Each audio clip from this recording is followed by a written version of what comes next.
I am recording now. Hopefully, Clawthin will make an appearance. I think he's on the time zone back from me, so that might have interfered. He might just be asleep. Uh, anyways, Asleep?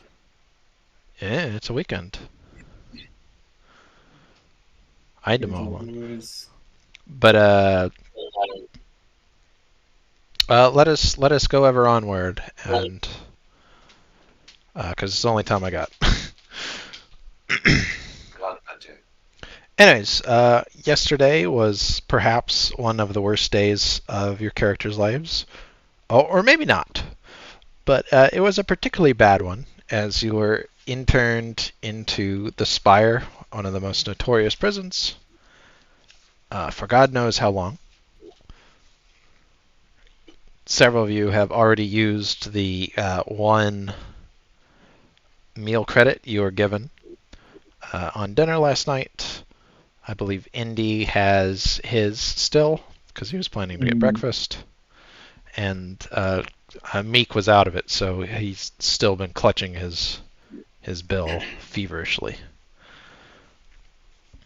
But you awaken to the incandescent lights turning on, the guards coming around and unlocking every cell. You hear the thrumming, which serves as their bell system in this prison. So you have an hour of free time. You see most of the other prisoners heading up to the upper level to get breakfast. You see Jim and Tim talking to each other as they head up. And you see several of the white clothed guards. That was in fact the people that come around unlocking all of your cages. To go over the setup a bit, since I glossed over it last time. There's the tower in the middle with two walls cutting off the two cell blocks, B and C, and the cells are in three tiers. There's a lower tier on the base floor, some stairs up to the one directly above it, some stairs up to a third one, and still 10 feet higher than that, there is a walkway, above the cell block that extends from the tower, and you occasionally see guards with machine guns staring down at you, bored, or at least you assume they're bored, since their faces are covered by their battle armor.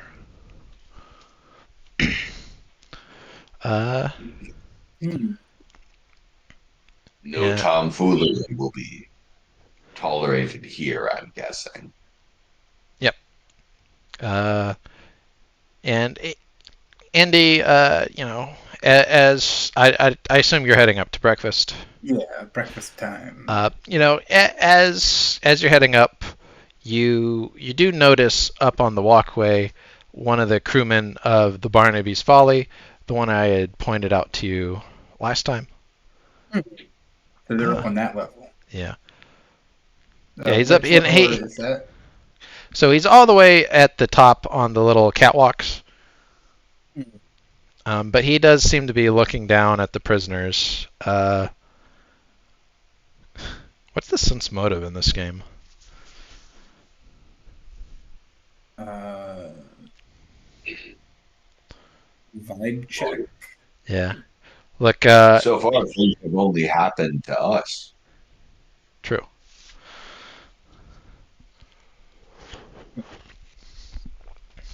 We are thrust into a position. I mean, I give us a few minutes, and I'm sure we could come up with some kind of scheme. But totally. Jimmy, you're going off on a. Yeah, I don't know what you're talking about. I was asking. He's asking a mechanical question of what is the sense motive skill in Song of Swords. Oh, I'm retarded. I'm sorry. That's okay. All right. It happens to the best of us. If nothing else, you can roll charisma. All right. Chabros. Roly. It's probably an awareness check still, now that I think of it, or observation. Uh,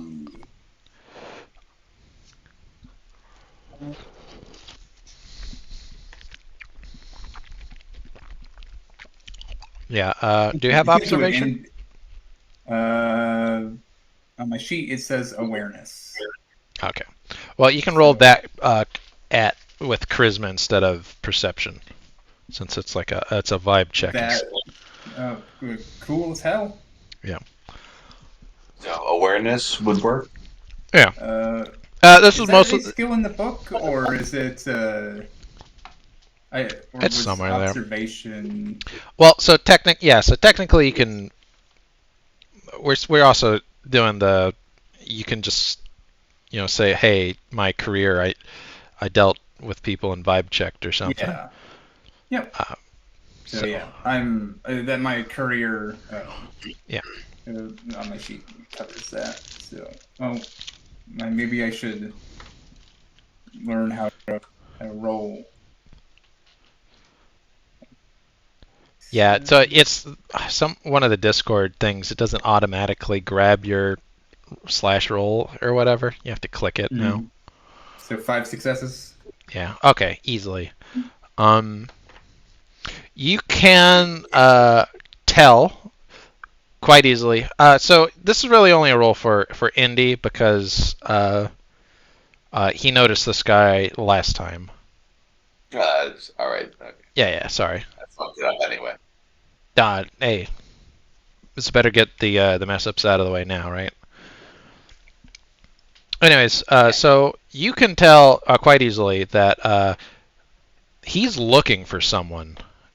And he seems pretty nervous. He keeps he's hurriedly looking at everyone down there, and he also keeps shiftily looking upwards, like maybe he's worried about something up above too.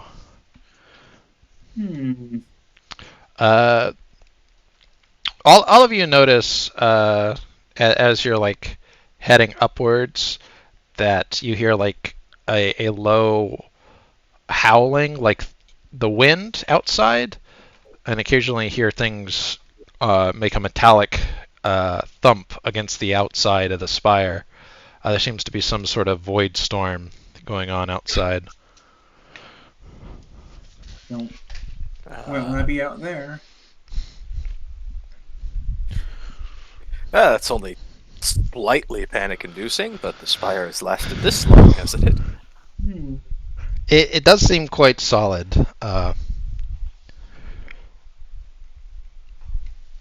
Hey, friend. Yeah, I've forgotten everyone's names at this point. Just another day. Yeah, so Jimmy's character's name is Meek. Knave is Peter Paulson. You're Kintaro. Zach's not here is Genji. And Claw is Findlay.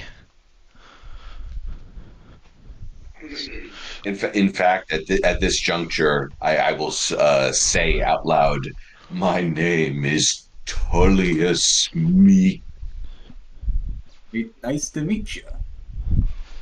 Well, glad you've rejoined the living, at least. Temporarily, I'm sure. Is the Hiver guy still up there? Yeah, he's still up there. When you ascend to the upper level, A, he's not there, of course, because. Okay, but yeah, before we get up there,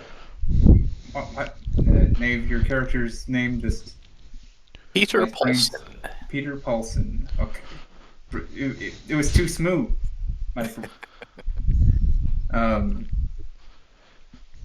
Paulson, don't look now. But I think someone on the. I think that Hiver fellow up there is looking for someone.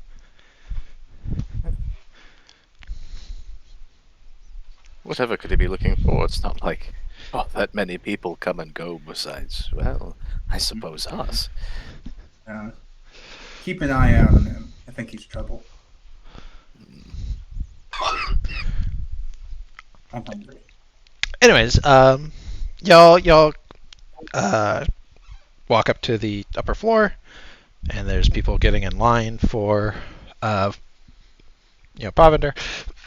It is simply oatmeal for the lowest credit denomination. 2 credits gets you bacon and eggs to go with it. It is a lot of oatmeal, though. It's like a huge bowl of it. I There's only have 1 credit. Yep. There is free coffee and tea. There's also more expensive coffee and tea. The free stuff is bad as you would imagine, but there is some caffeine hidden deep within that water. It's okay. I'm an Englishman. I can sustain myself on even the worst of teas. I just have to explain while I do calls it. out for sustenance. As before, the members of C Block mostly stick to themselves, while the B Block group in groups of 10, 15, and 20. When I say people from C Block stick to themselves, I mostly mean like cellmates stick with cellmates and otherwise don't really talk to other people.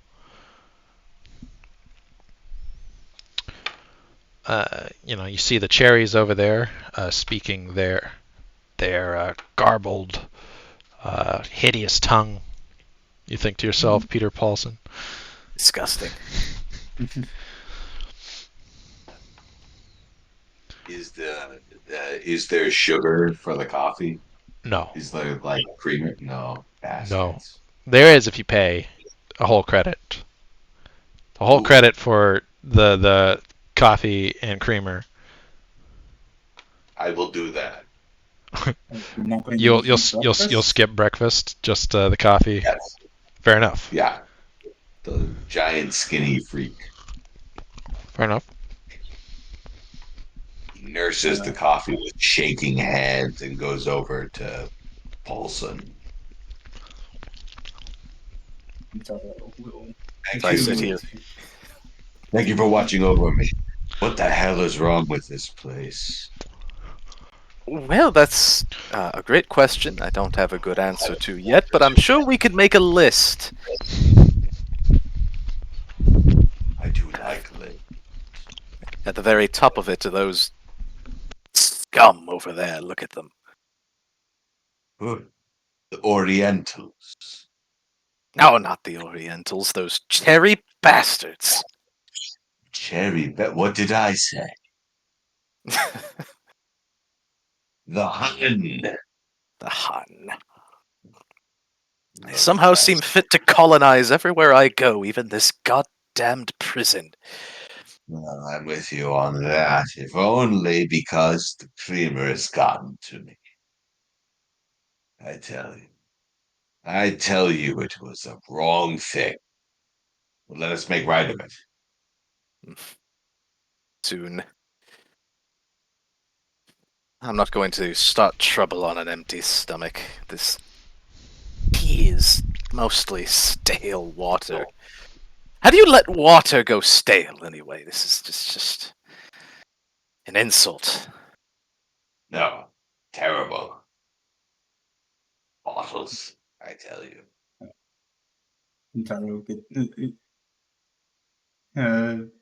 sips on his tea.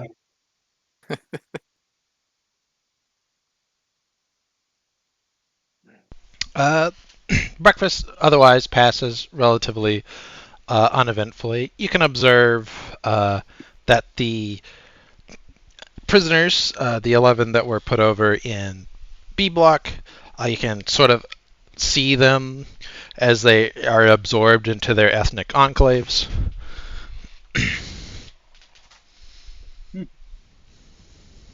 We were C Block, correct? Yep, y'all are C Block. Okay, and B Block is where the ethnic. Yeah. Okay. Yep. They're already clicking it up. Already clicking it up. is it just a purely natural thing, or is there like an order that Now, has already? well, we don't know, but it seemed, but Uh, no one mentioned anything about that there's mandated race games. yeah.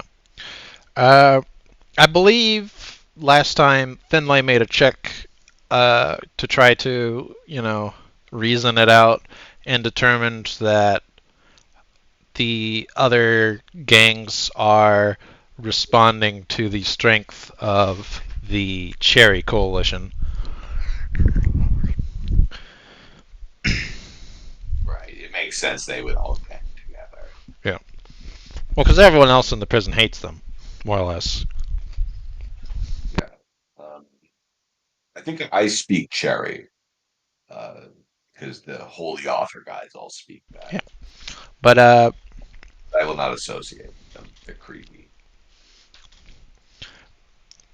it probably takes half of your time just to get through the food line because of just how many people there are.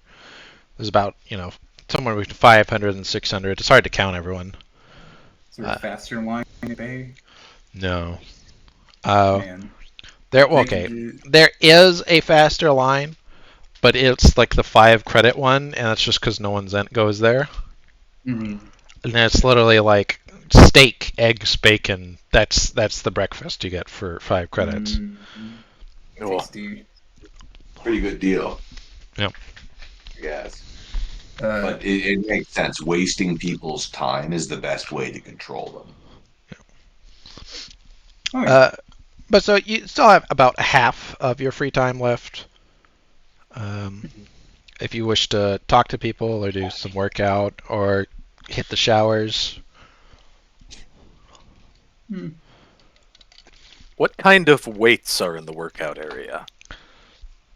So it is mostly barbells, and they do have. So it's kind of primitive compared to our 2024 stuff. They have the weights with the big balls on them. They do have a bench and like a squat rack, but not too much else. I see. Mr. Meek will go to the weight room and quietly observe what's going on so that he understands the prison rules. Yeah, I will say that very few people are hitting the weights in the morning. Like a total of one. It's if you're strong, you probably would want to use your muscles in the mines to get more money. Yeah, you're pretty sure. Yeah, like as India's reasoned out that most people are saving their strength for their long day of work ahead. The one person in the room is Finlay. Probably.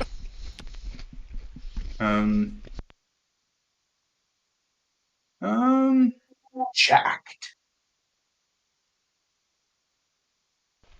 If you don't do anything else, about 15 minutes before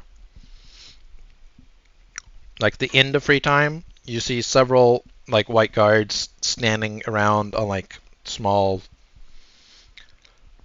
like raised platforms they've constructed out of like boxes. One guy's like standing on a table, and they're like shouting out how many slots they have for various jobs.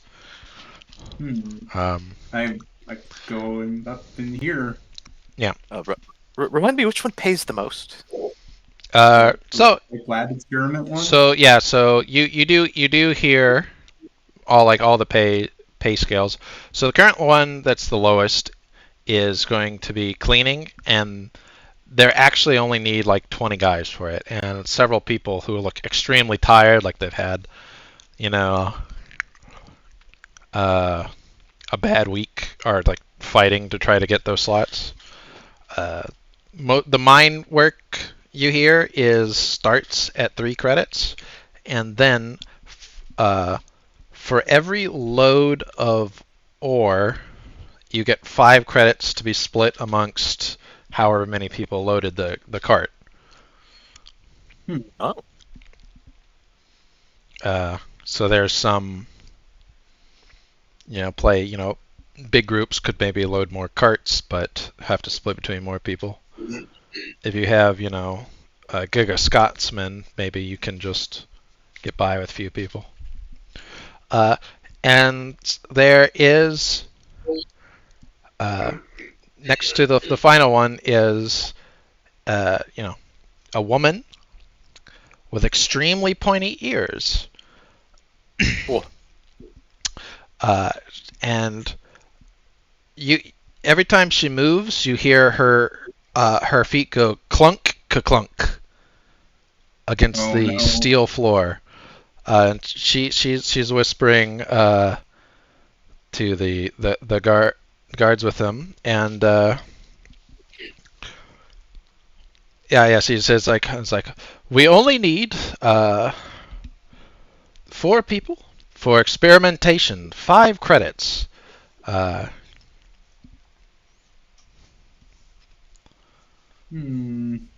Experimentation. Immediately stepping forward. That same. Also, The woman, and so you notice that that on her legs are completely encased in some sort of steel like battle armor. She's got boots that are extremely large, and they seem to have a glowing light on them. So she's magnetized to the floor, right? Yeah, she's totally magnetized to the floor. You do notice like her face is extremely red, almost like she's blushing constantly. Because she's upside down. Yeah, she's upside down, and she's like extremely pointy ears. This is clearly a Zell, and when she speaks, I thought it was a different kind of elf. No. No. From the monk, I thought it was going to be wooden sandals. Oh no. But yes, and she's wearing glasses. She's extremely blonde, and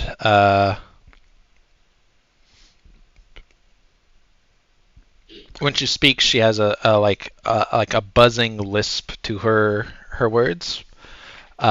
Your name? She's got a clipboard. Peter Paulson. She writes it down. Will this be your first time with in Block F? I don't recognize you.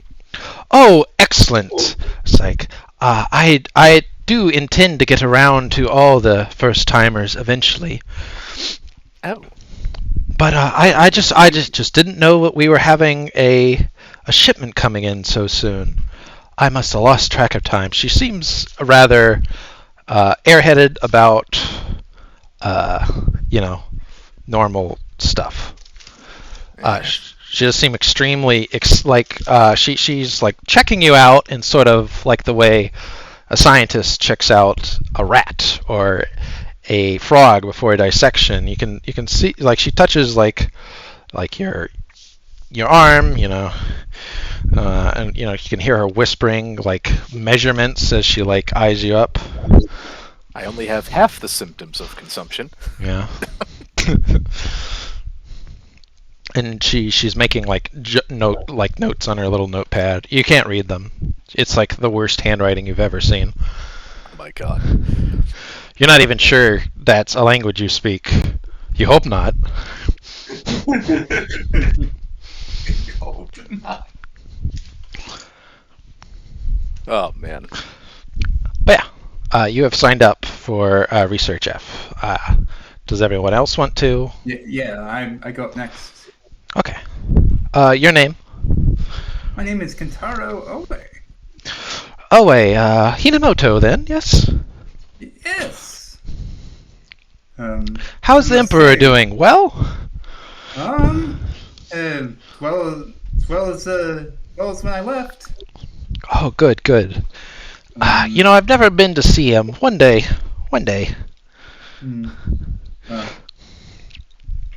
Are you new too? I saw y'all. I am new.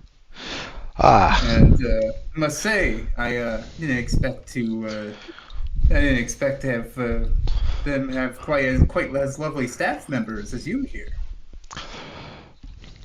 Oh, well, I'm not that lovely, she says. It's like, I never have time, for taking care of my hair. Just look at it. It's split ends all the way. Uh, uh, I'm I'm not doing much better. But yeah, you can see her like doing the same to you, eyeing you up, writing down notes. Uh, does Meek want to join? Does he want to go to the mines, etc.? Oh no. Meek will join just because he sees the other two doing it. Yeah. He'll come and say, "Du bist ein visionarischer Schönheit." Hmm, You are a vision of Aryan beauty. nice. She smiles at that, but you're not sure if she understood you or not. She asked your name. Says a lot of the Yeah, same. the whole ritual. Yeah. Polybius me. Fenlays also joins you, and we're going to say that Zach somehow got on the cleaning group. Since he will not be appearing in this episode. Who's being clean group? Zach. Genji. Honestly, he's he explains that his work as a health and safety inspector will probably do them great good. This place is not up to code at all. Cleaning. Just lands an administrative job. Doesn't have to escape the prison. I'm excited for the twist to be that all the guards are also prisoners. Bum bum bum. But so you all sign up for, getting experimented on, and the lady and the guard in white motion for you to follow them. It's not quite the end of free time, but they've got the 4 they needed, so they're just ready to get started. All right. And yeah, every time she walks, you hear ka-clunk, ka-clunk, ka-clunk, ka-clunk.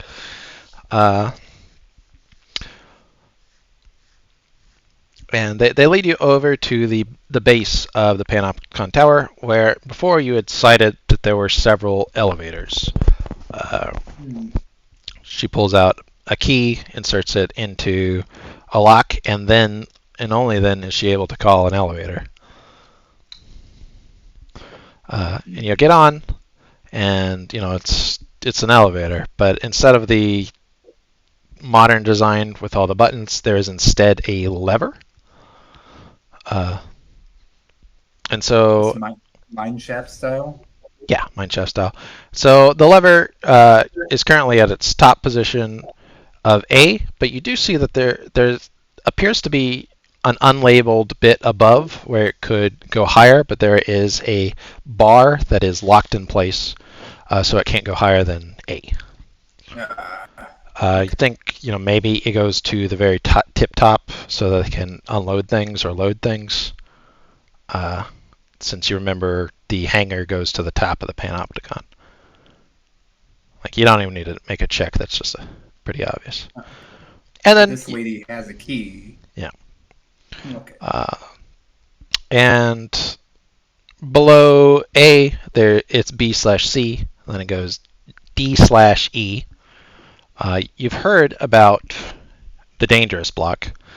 I have not heard about E block, but maybe you will eventually. And then right below it is F, which takes up the whole floor.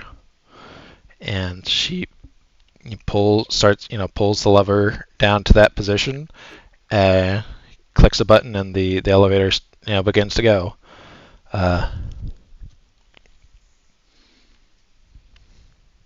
What was dangerous block again? That's where you get put if they can't trust you to not hurt other people. Ah, okay. They don't want to kill you because they make money off of you. Mhm. Yeah, Mm. yeah, and it's an Not uneventful full mischief. ride. The Zell researcher is not very interested in talking much, and the Garden White just looks bored. Is there When anything to look at while going down the elevator, or is it just walls? it's just walls. It's like 5 minutes or so. Okay. Uh, A when good you're fair bit down. quite a ways, like you do remember that it's about 30 feet from floor to roof. Well, 30 to 40 in A block, and it's about the same in B block, BC. It might be similar on the next layers, but you're not really sure. And somewhere down there, there's a mine. Uh, Mhm. yeah, you do see two positions below F. One is labeled G, and the other is unlabeled.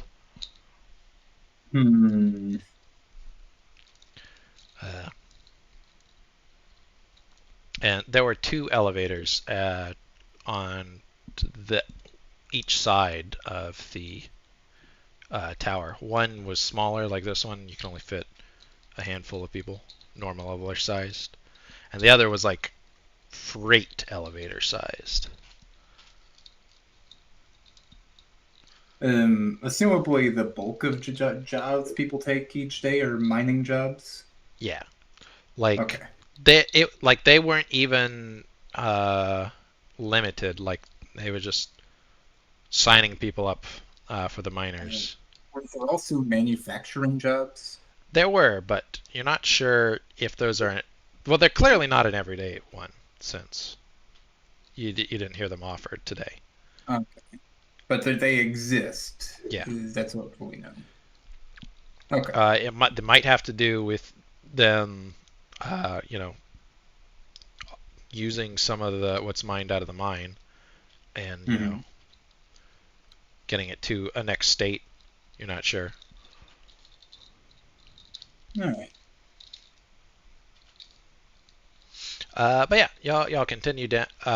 It arrives at its destination, F. She opens the door, and there you walk out into a small like area where there is a like shuttered door, and she pushes a little intercom and says her name, which is Rebecca, researcher Rebecca. And she gives a last name, but it's very buzzy. You're not exactly sure you could pronounce it. Very clearly a Zell name. And then you hear understood unlocking the door, and uh, you hear a clunk, and then two guys in battle armor lift up the shutter and allow you into floor F. That four. That four. Uh, and so it's a floor F is a lot less open than the ones you've been on, which were clearly designed for, watching prisoners and making sure they don't get up to trouble. Uh, like it sounds, this one is more dedicated to some sort of research. You see a lot more like men in armor. I see several men and women also in lab coats. There are hardly like you don't see any more Zell researchers. It doesn't mean there aren't any. And Rebecca is clunk clunk leading you down a hallway. Like there's occasionally you'll see like bigger rooms that are like warehouse sized. There are various checkpoints that seem you need to have certain clearance to go through. It's all very secure. And the first place she leads you to is sort of a clinic. And she asks y'all to wait, and they're going to take some blood samples, if that is all right. If it's not all right, credits will be deducted. Oh. Oh boy. So I assume everyone agrees. And so that Yeah. there's like a little physical. They cup your balls, tell you to cough. They draw some blood. All the good stuff. Test your reflexes.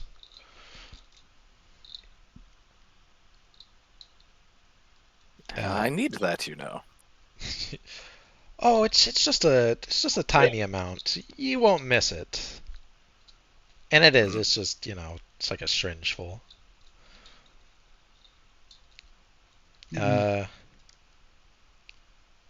Your poor health is remarked upon, Peter Paulson. It's I believe you have health too, right?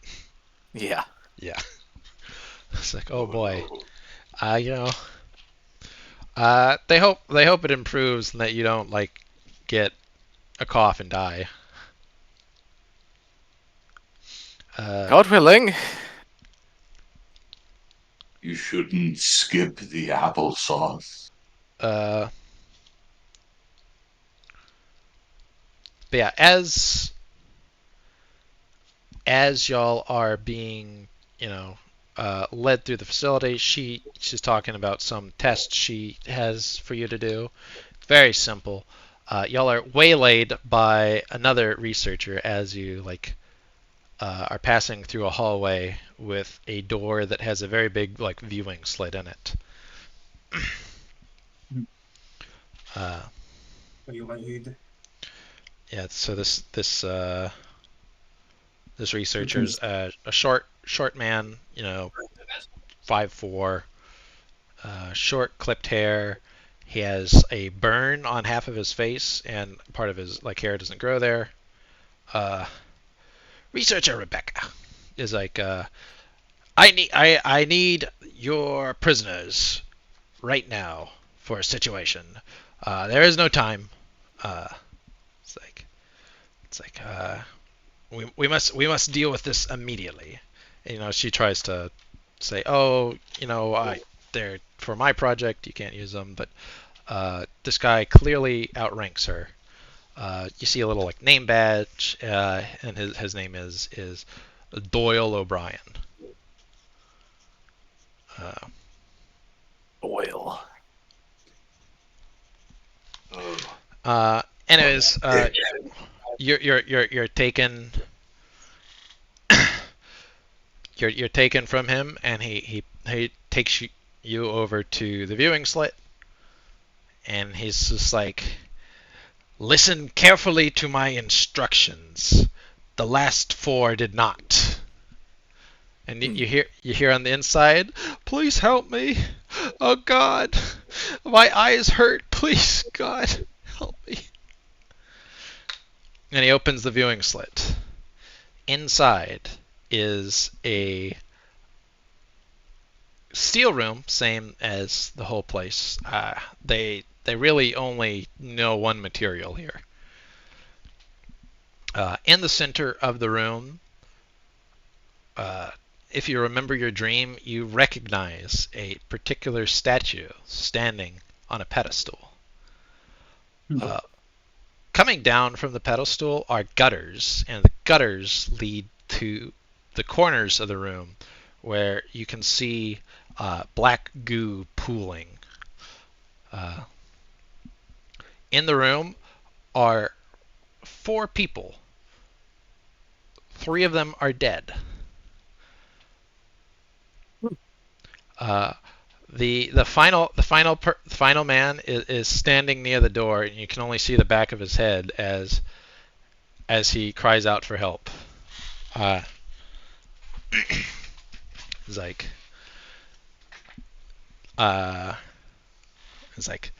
now, understand.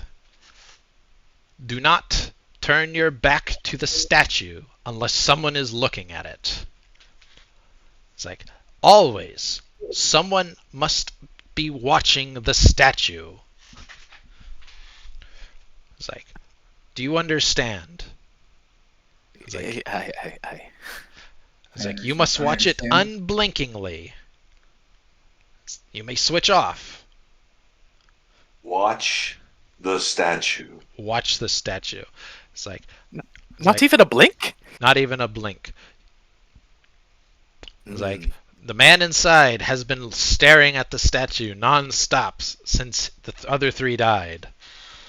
You are to go in, retrieve the bodies, and then you must complete their work. The sumps must be emptied, lest the whole place drown. Sumps? Yes, you see, where all the hey Claw. I flipped in. Yeah, it's okay. Uh, They've signed you up for the research division. Oh joy. Congratulations, Mr. Findlay. We are going into room 13F. Yes. I guess just restart the explanation because of. Yeah, I can restart the. Essentially, I can It was give really the quick. good. It was really good. Yeah, I can give the quick rundown of we ate breakfast. There's a frazzly hair Zell lady researcher that She's got magnetic said she boots. yeah, that said she needs some test subjects. We all signed up because of course we did. Yeah, We went down an elevator. There are a lot of floors. There are unlabeled floors. Ooh. And all that. And then we started going in, and we got a physical. And then we have been waylaid by a more senior researcher, and we Doyle have been taken O'Brien. yeah. to the door with a slit in it. Yeah, and so like I said, Andy made a point. I can just restart. It's like a short explanation. But Doyle O'Brien pulled all four of you to the side, and he said, "It's like, listen carefully to what I say. It will save your lives. The ones inside did not listen, and 3 of them are dead." And so, then he removes the statue. Not the statue, the slit, and in the center of the room is the statue from your dreams with the 12 hands. The goo coming out of its orifices. It's on a pedestal in the center, and leading from the pedestal are gutters, which lead to the far corners of the room, where the black goo leaking out of the angel is like pooling. And there's a guy on the inside standing near the door. You can only see the back of his head, and he's saying things like, "Oh God, please help me, please. My eyes hurt. Oh God." And then Doyle O'Brien said, "It's like you must always watch the statue. Do not turn your back to it, unless someone else is watching. Do not even blink." It's like the man inside has been staring unblinkingly since the other 3 died.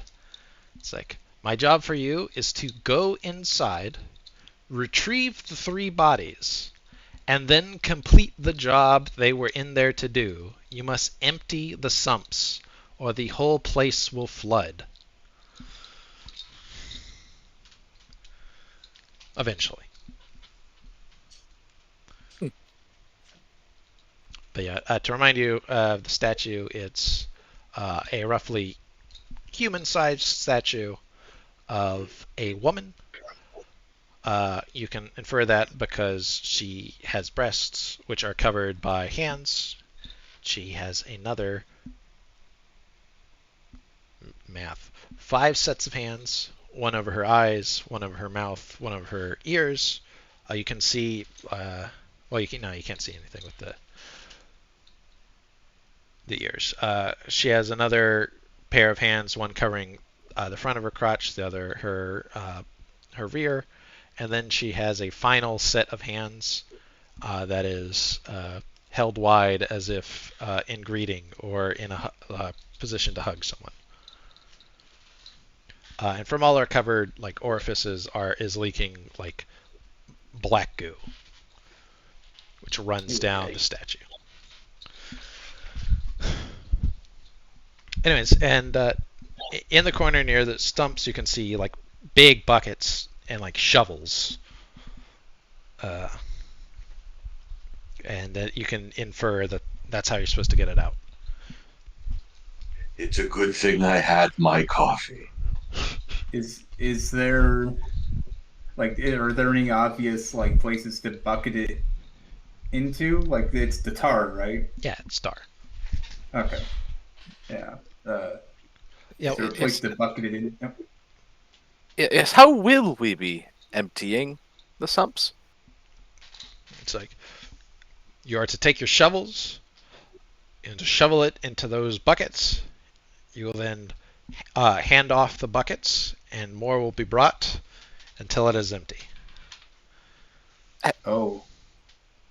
I was like, all the time, someone must watch the statue. Could you watch through that slit? Yes, but I'm a very busy man. Oh. I was like, I'm running several experiments right now. This is the only one where people have died, however. How reassuring. I'm pretty confident we can do this. We'll have a designated watcher at any given time, and everyone try to keep your eyes on. I dare say, Mr. Findley, I'm sure you can carry quite a number of buckets. This is my job. I'll get to it. Yes. And so I'll. Is the door I'll- open yet? No, they have not opened the door. They've told you everything. They're now opening the door. The one guy tries to leave, and they push him back in. Oh. He's wearing the same uniform y'all are, more or less. It's like some sort of blue jean material. There's a bottom and a top, and they gave you like a white shirt to wear underneath it. His, however, has stitched on the back of it D, and you can see the other three in there also have a D. Tullius will go over to the man, sort of take him by the shoulders, and look at the thing and say, "You can close your eyes. Rest. Rest. But It is over. yeah. So We are how? here." Just tell me how y'all intend to proceed, and we'll go from there. Kentaro will start with body removal. Yes, I dare say. We have 3 strapping men. Each can take a body. Yeah. Is there any obvious signs of? So when you get to them, you see that their necks have been broken. Oh. Yeah, classic. And you can see like black handprints on each side of their head. Yeah. How romantic? Well, remember, you can drag the bodies while walking backwards and facing the statue. Yeah. So I follow that advice. Question. Ethnicities of the various men. One of them is Hibernian. The one of them is whatever passes for Welsh. Not that you can tell. He just switched vaguely, English. Mm-hmm. And then the third guy is from Zabi. Okay. Which country is Zabi again? So it's in Rahu. It's I think the black one, right? Okay. Space hate. Are these all D class? Yeah. Okay. Oh boy. Okay. so- I'm going to start while still facing the statue in as much as possible, doing bucket work. Man, shoveling. Let's just. I stare unblinkingly at the statue, but pacing myself with little blinks. The two of us can. Yes, I won't be very good at carrying anything. But Yeah. I'm sure with the Ronin shoveling and Findley carrying, it can get done relatively quickly. Yeah. Let's get started. How Yeah. much does it seem like? Is it like? Does this seem like this is like a routine cleaning? It does seem like this is something that has to be done pretty periodically. You don't think it's like a weekly thing, just from passive observation on like the amount of goo that's leaking from the statue. But it does seem like it probably needs to be done once a month. Okay. While it's one of Meek's shifts to look, to stare, Peter Paulson bends over very hurriedly and takes just 2 fingers of the tar, and tastes it. It's exactly what you thought it was. Oh my god. Man. Good heavens, man. Do the rest of this notice this? Good question. How furtive are you being, Nave? He's extremely furtive. Okay, roll it, and then the other people can roll awareness to see if they noticed.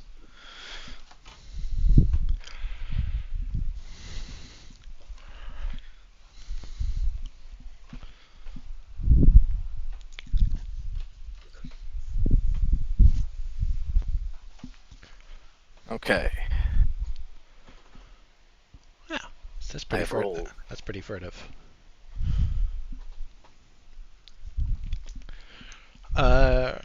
Also, Will mentioned that when you had the bodies removed, there's like a knock pattern. Oh, hey Zach. Hello. He's So there probably listening in from work. probably. We have gone.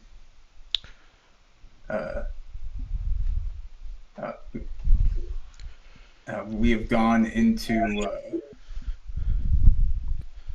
We went with the science team and we found the statue from the dream. Well, found as in they told us you're at we're. Sweep it up, Janny. Yeah. But so far it looks like Andy has noticed. Jeez, y'all are all noticers. Good eyes on this team. Yeah. What's Finlay's notice check? I've got 2 perception, and my profession is not going to apply. Oh, fair enough. Yeah. I guess you can't. I guess you can't. Yeah, you No, can. You're just you're just like whistling while you work, and so you don't notice your sallow-skinned friend sneak a taste of the forbidden black goo. The other two, however, you totally watch that guy, just bend down and stuff 2 fingers in his mouth. It's up to you to what you make of that. Oh, I was continue thinking shoveling. about it, but I can't now. Yeah, so roll me some sort of athletics and your best physical stat for like getting this goop out of here, and then the 2 watching roll me some willpower, but with like a +2 because you absolutely know that failing will kill someone. So you're real jazzed not to. Yeah. I have my No kidding. coffee. Is that worth a? You have what? I had my coffee. Oh yeah, yeah. Definitely add another one for being very Fuck caffeinated. yeah. Hey, Pat, can my uh, career apply to this for Uh, athletics? Listed skills, but athletics is on here. probably not then. Okay. Uh, all right. Okay, but is it a strength? Yeah, whatever your best physical stat is. Oh, okay. Yeah. Easy. Uh, just because Yeah. there's a lot of ways to go about it, right? You can bend with your Mhm. back if you want to. It is good that we both played creepy staring guys. Yes. Nobody dies today, at least nobody else. Like a custom made challenge for our specific team comp. I feel like that. Oh man, it almost feels a bit silly that I didn't rearrange things to get athletics, but yeah, it's fine. It's fine. I mean, Because six. of like I have all my stats are like, oh, this guy is really physically fit, Yeah. but Look, working is for not samurai. it's true. Uh, what was Finlay's shovel goo roll? What am I rolling? Like strength or? Athletics and whatever physical stat you wish. I I have labor 1 for my skills. That's it. So I'm going to assume since I'm a stevedore. Yeah, definitely. Uh, So that's 70-10. I'm going to hope nobody asks if I'm good at digging holes. Yeah. So, your work team has a little trouble with the goo at first. It's not the easiest thing to shovel out of a hole into a bucket, uh, but you eventually get the hang of it. I team is just like on it. They're like, I need to blink. Got it.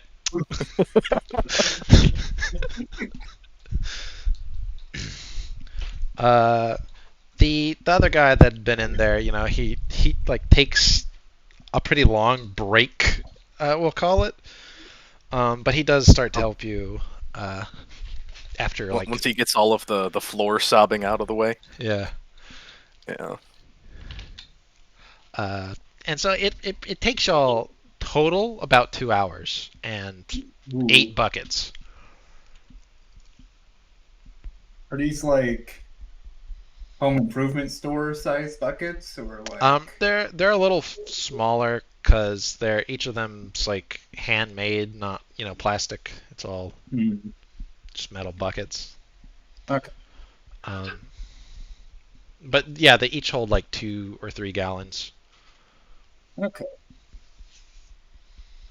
One time, about 45 minutes in, Tullius will speak to Pete and say, "How fast do you think it actually moves?"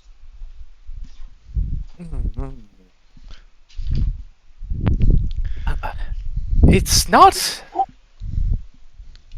the stone. A blink might be too long. You understand? Such a terrible thing. And that's it. Uh, scooping. Does any of you good boys have shivers? I say in a metagame way.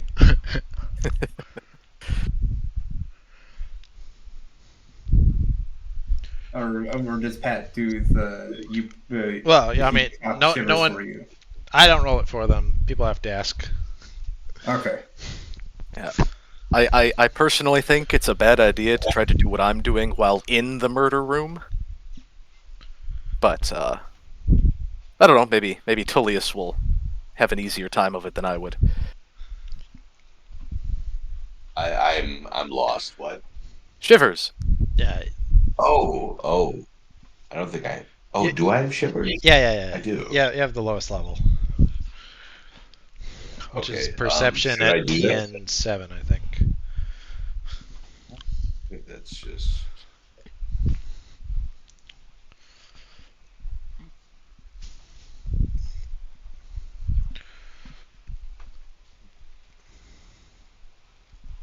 Oof. Hey, a suck's a suck. One success.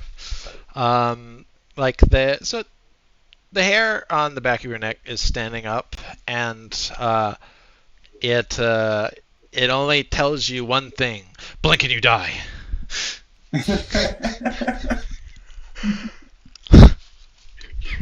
Well, I suppose that's always been the case. Uh, but yeah, so the 2 hours pass, and you've cleaned up all the stuff out of the sumps, and maybe some of the stuff that was making its way down the gutters too. The statue's still pretty dirty, but there does not seem to be any point in cleaning it up.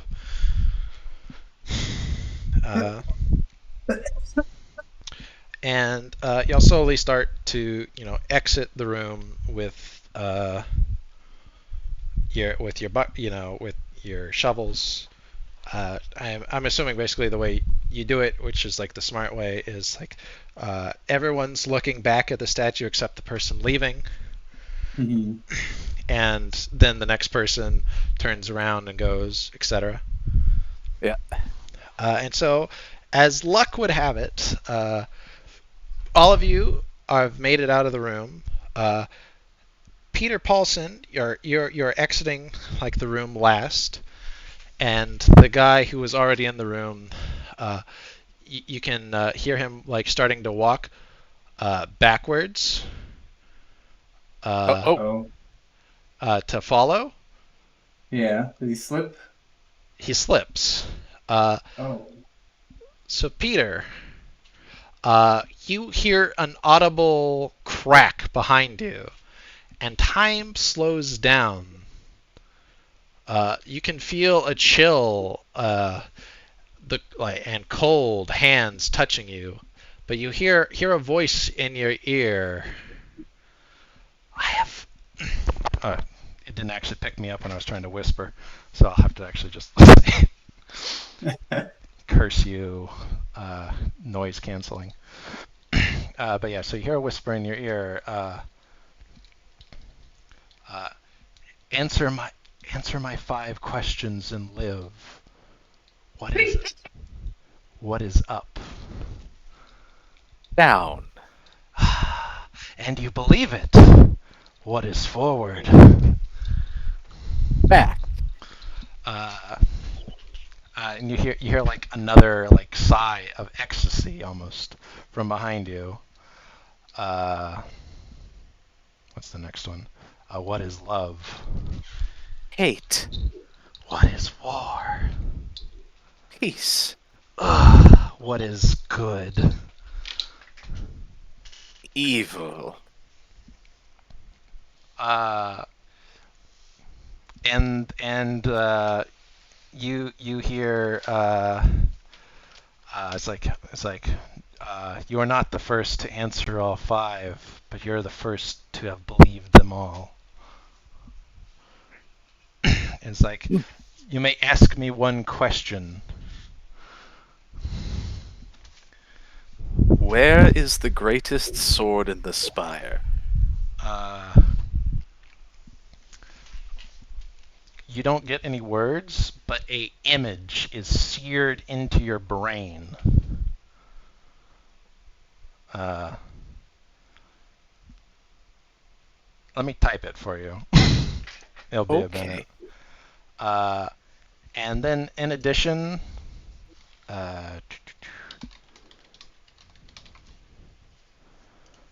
Give me a second. I was supposed to have this pulled up already.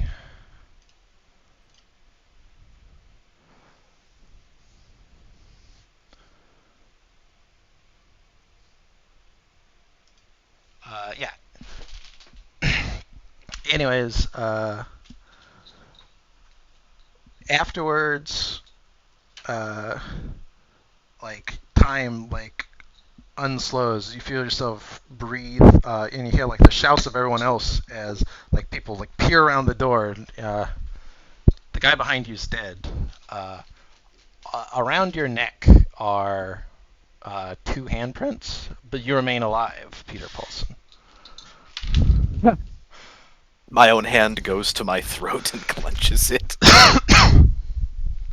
Holy fucking Tostito. Are you okay? Ah! Uh, I get through the door. Am I through the door? Yeah, you through the door. They close it, lock it, shut the shutters.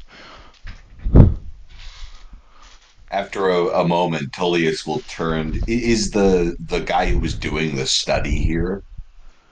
No, he left a while ago. Like he said, he had he oversees several projects. This was one of them, and they called him as soon as something happened. All that was out here were two guards with machine guns, and they're the ones who were handing you buckets and dragging out the bodies. And they had them stacked 4 high now. Oh boy.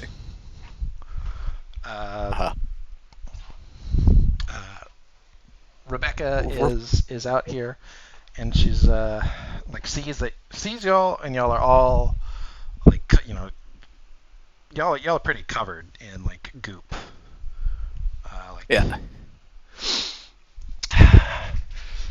Tullius will approach her and say matter of factly, do you have any blind prisoners? She shrugs, not that she's aware of. Have you tried that yet?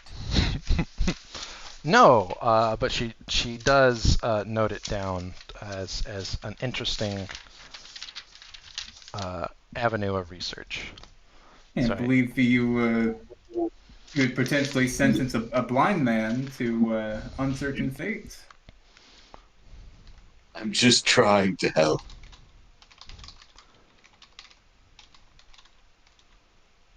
What happens when you don't have professionals doing the job? Bad things, clearly. Well, so then you get the blind leading the blind.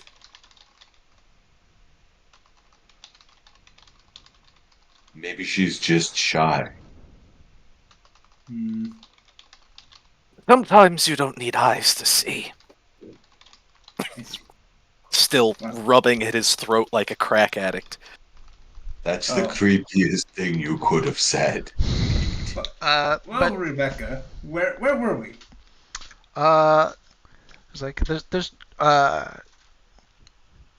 there's no way we can do the experiment now. The goo will interfere with it. It's like come this way. We'll get you cleaned up. And she leads you to like a shower section, and they're gonna take your clothes and launder them. They can't get me into those showers before I have another taste. Go for it.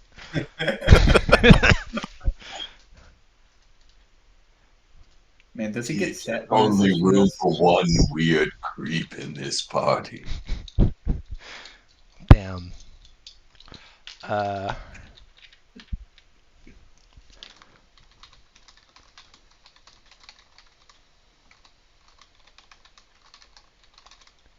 Tar, man. Oh no.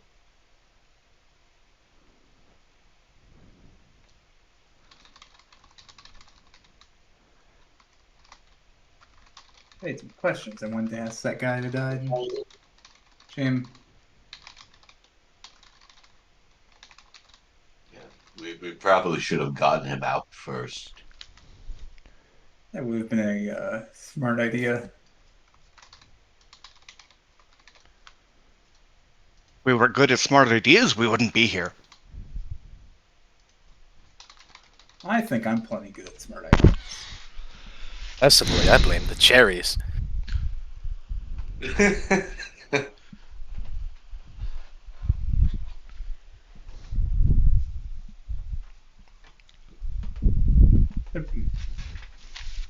The cherries, like, the blossoming was beautiful this year, but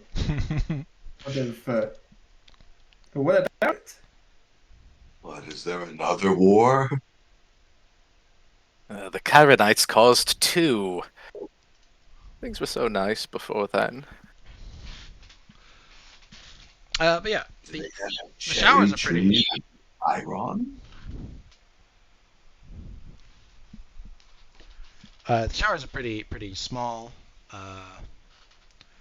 and it takes you all a bit to get cleaned up in there. And all told, it's probably been 5 hours since y'all set out. The physicals took quite a while. They tested every single thing under the sun, and then it was 2 hours back-breaking labor. And then you had to scrub yourselves and wait for your clothes to dry. So the workday is mostly over.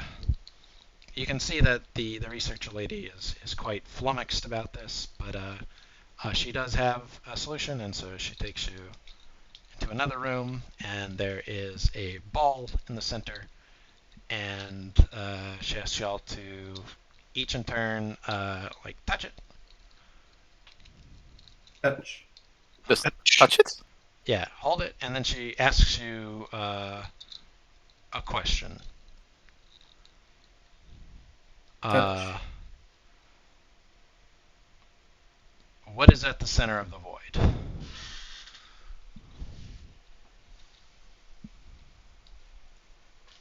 And everyone roll me willpower when you touch it. Oh. Yeah. I guess I'll roll will.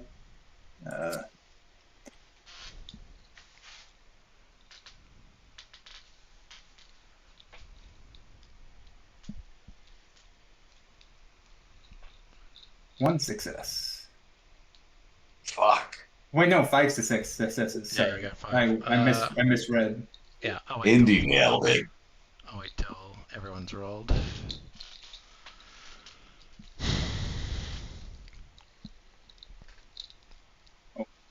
Neighbor, you gonna roll? Yep. It's not like I can't not touch the orb. You must touch the orb. It's just sitting there. It's like it's basically a big crystal ball, but it's not translucent crystal. Jesus, 2 5s.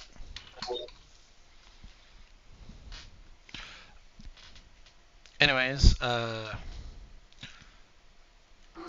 Claw and Jimmy, you go to the orb, you put your hands on either side, and there's also instructions to close your eyes, and then she asks the question, and you just don't get anything. You see the back of your eyelids. This is stupid.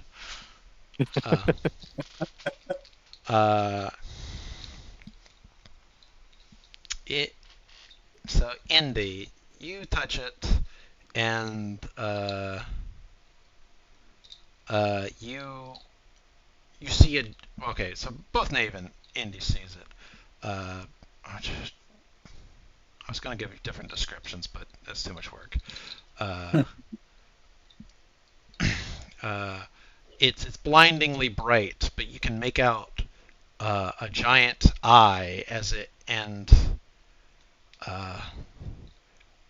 honestly, it frightens you, and you feel it turning towards you. And both of you make the smart decision to stop touching the orb before it sees you. And you're drenched in sweat, and you both report there's something at the center of the void. It looked like a giant eye. It hates you. Yeah, well, you're not sure it hates you, but you think if it saw you, it would. Yeah. Yeah, you can just tell a hater.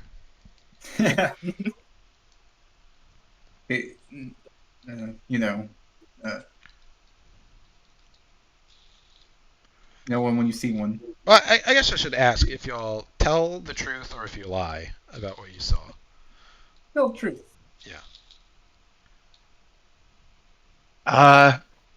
We did not see anything, right? Yeah, Like y'all didn't see shit. I assume both of you would say that. Yeah. Just because I'm curious, I'm going to lie and say a mother's love is at the center of the void. You see her like squint at you and like scrunch her nose, but she writes down your answer anyways.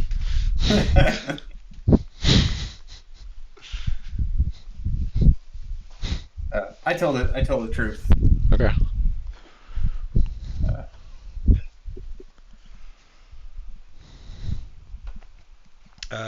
What did Peter Paulson say? Did he tell the truth or keep it to himself? He tells the truth and also kind of murmurs several things about Sahak will have mercy. Uh,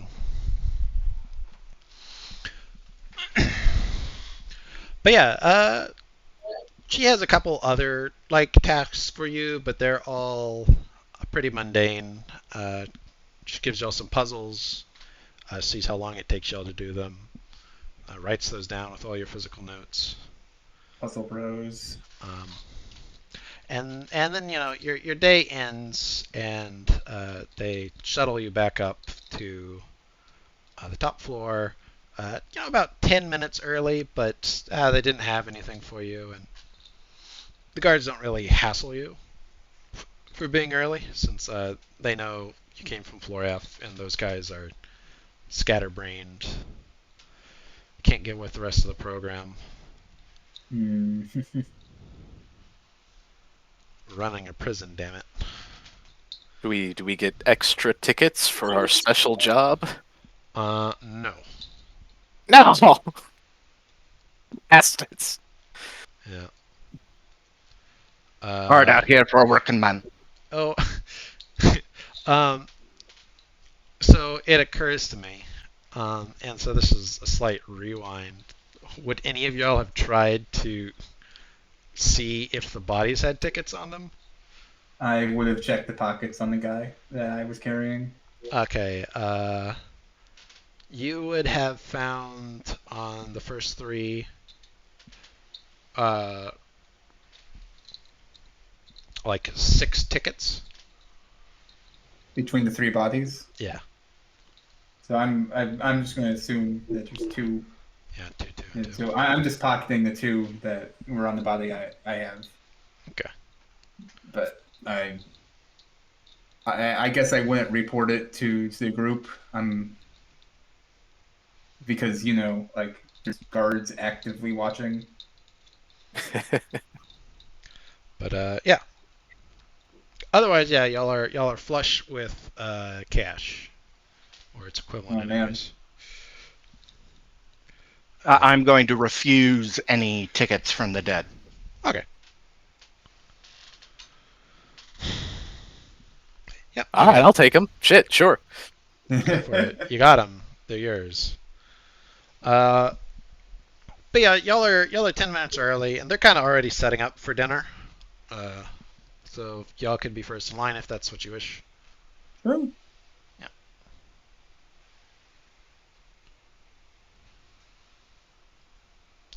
I'm gonna line up for dinner. Okay. Do you want to get the minimum, or you want to go all out? Like, how you want to do it? Bare minimum. Bare minimum. Okay. It's another stew.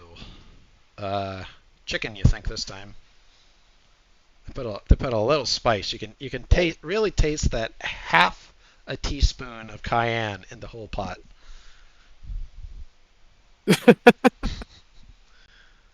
Scrumptious. I'll also go with the bare minimum. Okay. Spending a ticket, so down to 6. Yeah. Keep track of your own, because I'm not gonna keep track. I don't care. So, how many tickets do we each have, or? You We got got 5 we got from the research thing. Okay. yeah. I had 7 because I pocketed those 2, and then And then we spend one for dinner, or however many we. Yeah. Yeah, Okay. the minimum is you need 2 a day, 1 for breakfast, 1 for dinner. They only give you 1 at the start, and yeah, it's kind of easy. Intuition is that they want you all hungry to work. Mhm. You know, So you work to hungry. yeah. Uh, what did you, or Jimmy and Nate's dinner plans? Spending the 2 tickets. Ooh, Okay, are you going for the upgraded dinner, or you just want upgraded coffee with normal dinner or tea? I mean. Upgraded dinner. Okay, so the next level up from just soup is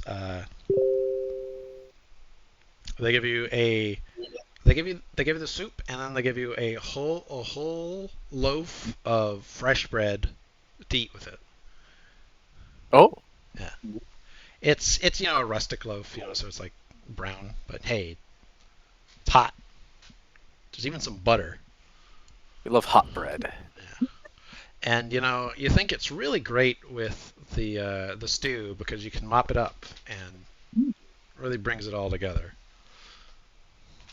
Uh,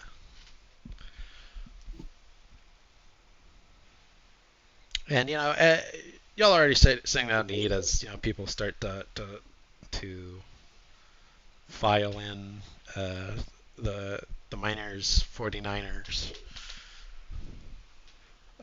all of them starving, eating food and mhm. talking loudly, and soon there's just a low drone of talking voices like drowning out the storm outside. Oh man. You did notice as you got deeper into the spire that you could no longer hear the storm. Uh, so the deeper levels probably go into the bedrock of the island that this thing is attached to. Mhm. Interesting.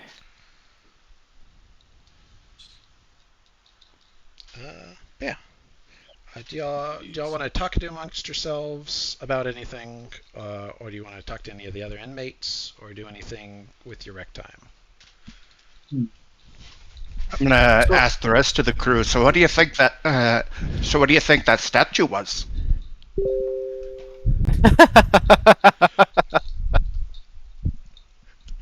oh God, do we actually want to talk about this? Nothing else to do in here. Honestly, I'm thinking of volunteering to do it again tomorrow. Wasn't Oh, hard at all. you took a fancy to it.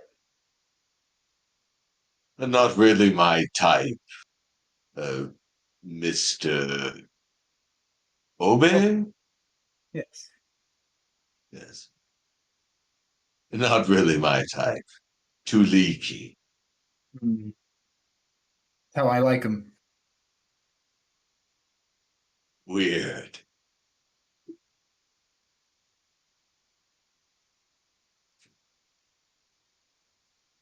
The pay's good, Oh, and someone's got to do it. Well, if we're all willing to go back, that's fine and good. Yes, you'd like that, wouldn't you, you freakazoid? uh, You didn't think to check the bodies. They probably had money on. I'm saving up for the big dinner. I saw those potatoes. hmm. One more day of this, and we'll be eating like kings. Big Really, dinner. better than I eat at home. How much was a big dinner? Was it 5 or 10? The highest for breakfast and dinner is 5. Okay.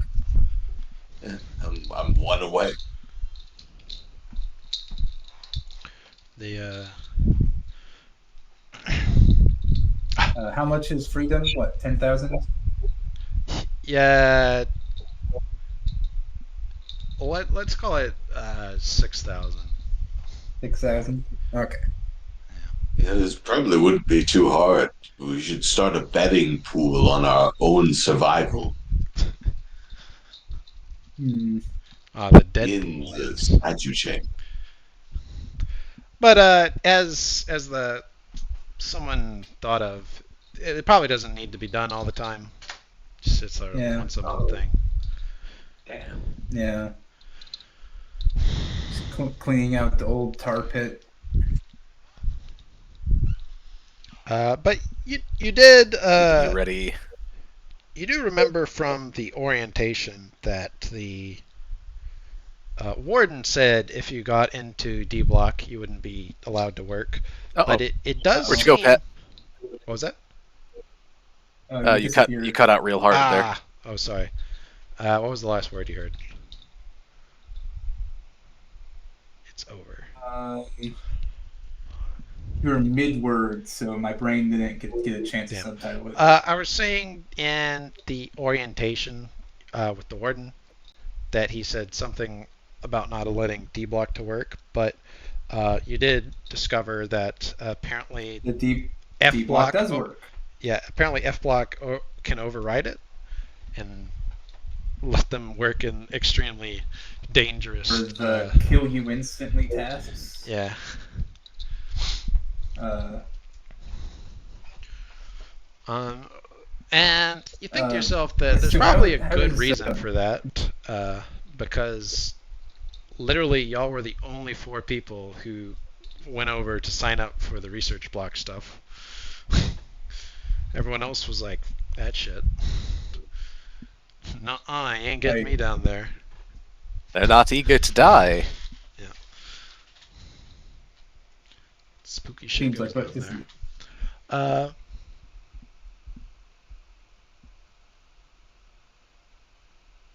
God, gotta scratch my eyeball. Do. Most work kills you sooner or later. The problem is that most people just aren't aware of it. Very true. But yeah, y'all I mean, declined to apparently talk about it, which is probably for the best. Hmm. Um, I was going to say, what was even with the second task? It was nothing. You know, we were interrupted and made to do the dangerous thing. The research isn't dangerous at all. I didn't see a thing. You know, the touch a statue. Peter Paulson goes through like several attempts to form words and ends up just looking like a goldfish gawping at Mr. Meek. Those with the must have a higher affinity for that sort of thing.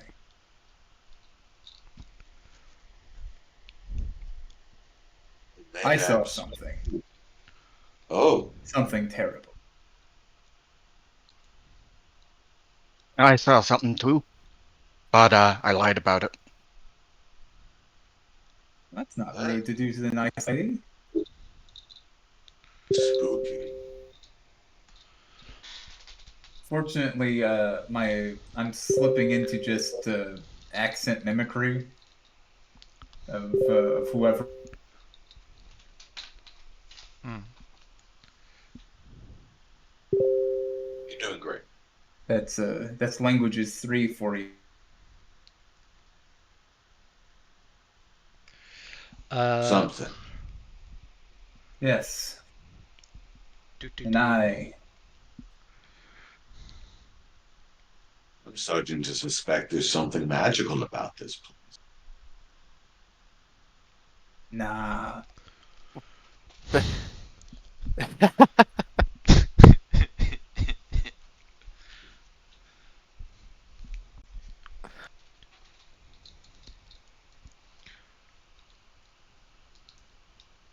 was I gonna say? So,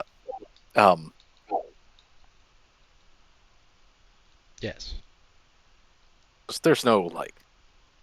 Okay. Good. Yes. Good. Good. So it obviously can't move infinitely fast. It must have some fixed speed. Would have twisted your head off like a bottle cap. You're most fortunate, Mr. Paulson, or I would have been your pall bearer. Yes. Quite the fortune, I think. He's Like- got terrible graveside manner. But yeah, as y'all are, conversing around the dinner table, a very obviously, Sort of sports league set up. give me 1 second, I forgot the name of these people again. Oh, the a very obviously Caledonian man approaches your table. Specifically, he approaches you, Finlay. You see him look at you, like up and down. Cochrane! It's like, it's Finlay, isn't it? And I'm going to stand up and say, "Who are you, lad?" He's like,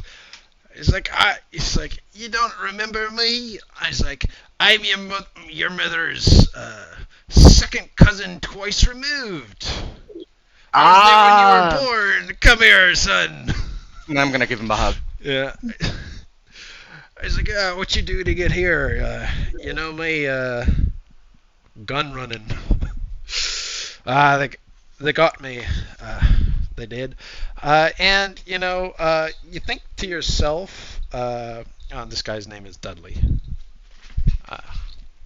He's also a Cochrane. And you think to yourself, you do remember cousin Dudley and hearing that he got put in jail, but another jail that he escaped from.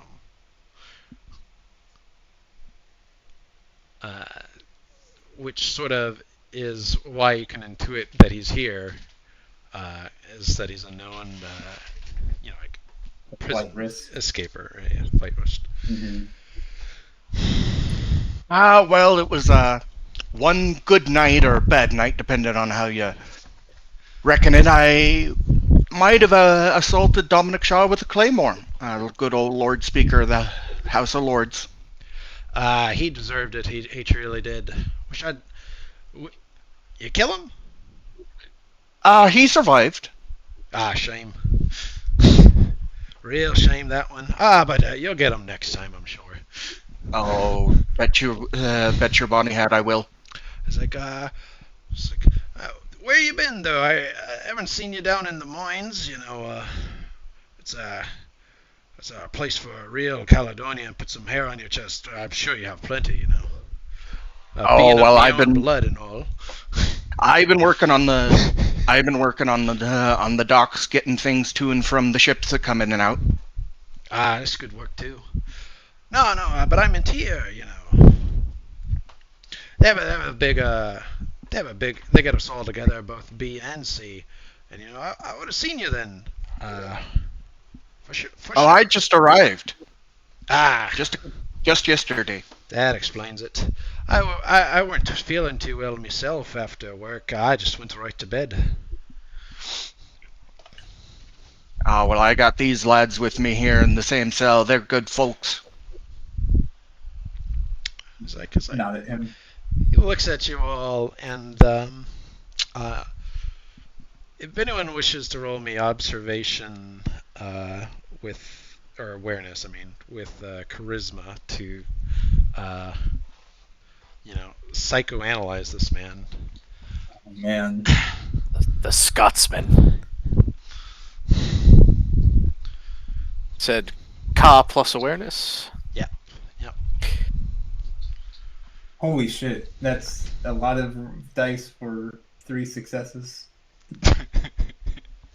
Sure is. Now, I have 2 different careers. Uh-huh. But what if they both apply? I'll let them add together. Okay.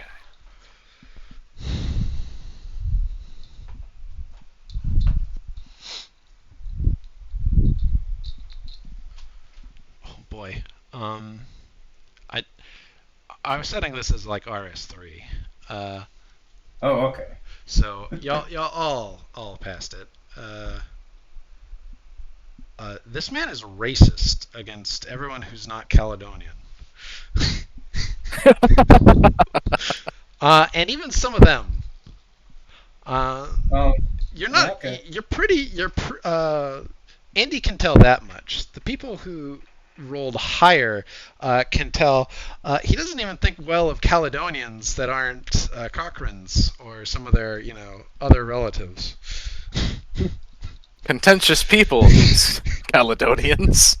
He's made an enemy for life.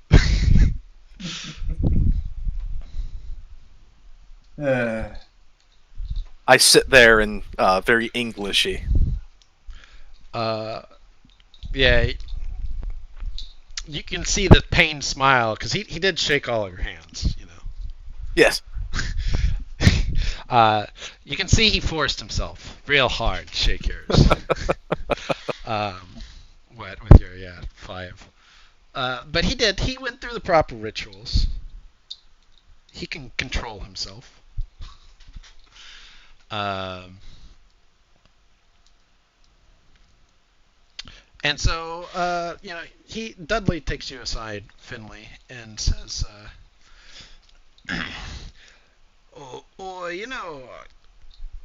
I'm sure they're good sorts for, what they are. But from tomorrow on, why don't you come join me and the lads? And he points to the table with the other 6 Caledonians. It's like, you're big and strong, and I'm sure with your help we can fill an extra mine cart. Oh, I appreciate the offer, but we've already managed dead bodies together, and that sort of thing tends to bind some people together. You know how it was. It's like your father was in the war, and he often spoke of the other folk from Albion in such kindly manner. So similar to you. It's like, but if you ever need any help, come to old Dudley, and he'll set you up. And he heads off back to where he was. He seemed, and I'll walk back to my table and be like, he seems like a good sort of feller. So, For your sake, yes. That scene was going to happen at breakfast, but you weren't quite here yet, so. Yeah. And I was like, I can just move it around, and it's fine. Here's my question to you, Finlay. If there's a fight, can we rely upon him? On Dominic? Or wait, what was that guy's name? Dudley. Dudley. On Dudley? Oh, yes.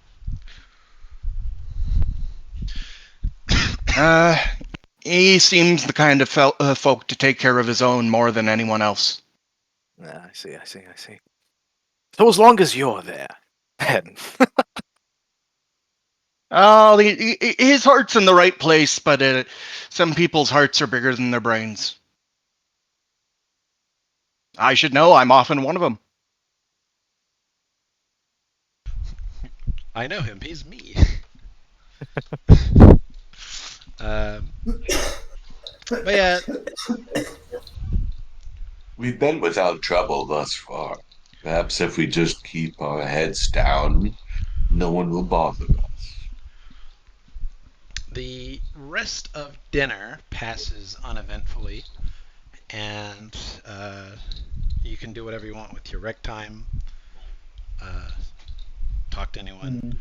Hmm. Otherwise, we will skip ahead to Betty Bye time and the next day. I'd like to do some gathering of information.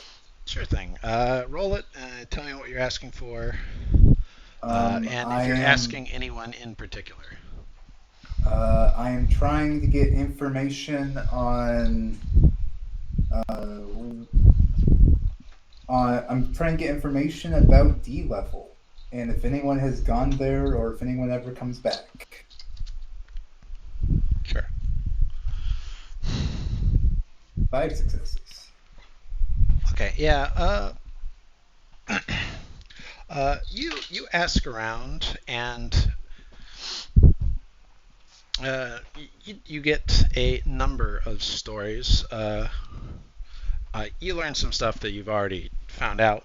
One that the only jobs D level is allowed to do are with Research Division F.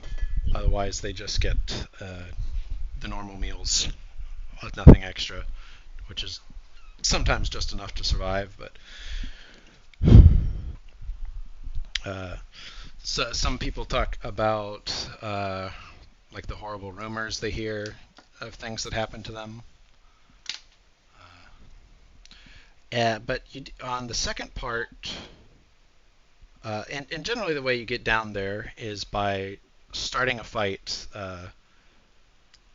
where someone is injured and or killed. Often, if you kill someone uh, and it looks like you might kill another one, you just get gunned down. That hasn't happened in many months, but several people swear they've seen it.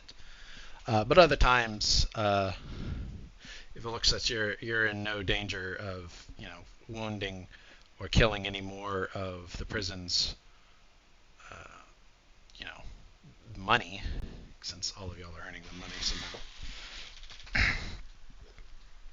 then you're captured and sent to D level. They Uh, have heard of a couple people who have returned from D level. Uh, they suggest you do not talk to them, but they do tell you who it is. It is several members of the Cherry Coalition, notably, and they say you have to. It's like if you do talk to him, here's a freebie. Call him by his full title, which is Sturmbannführer Adolf Zeitler. oh, And you see him over there, and he's a short man with like a bunch of dueling scars, short cropped hair, very German-looking fellow.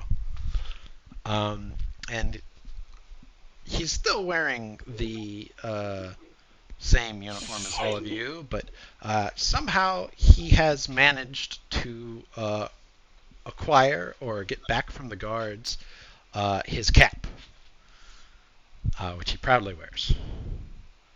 It's you know the cap. It's yeah, yeah,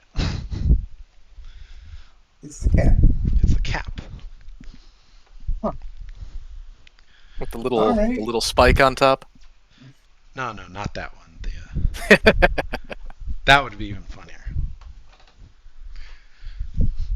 So, You'd have to be pretty old in this prison to have that hat.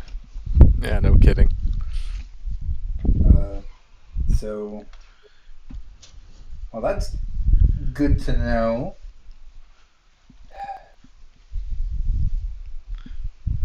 Since I haven't seen any other Hinamotans. You have not seen any other Hinamotans or even any Hivers. Yeah. You and Genji are in fact the only Orientals that you've seen. Okay. So that leaves Well, the yeah, and last.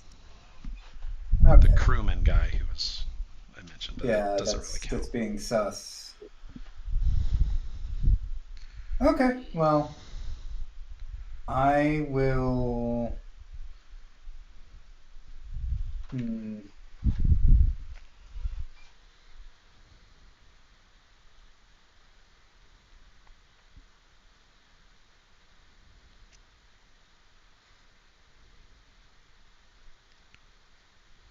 I will. I will take this information. I assume that uses up my free time. Yeah.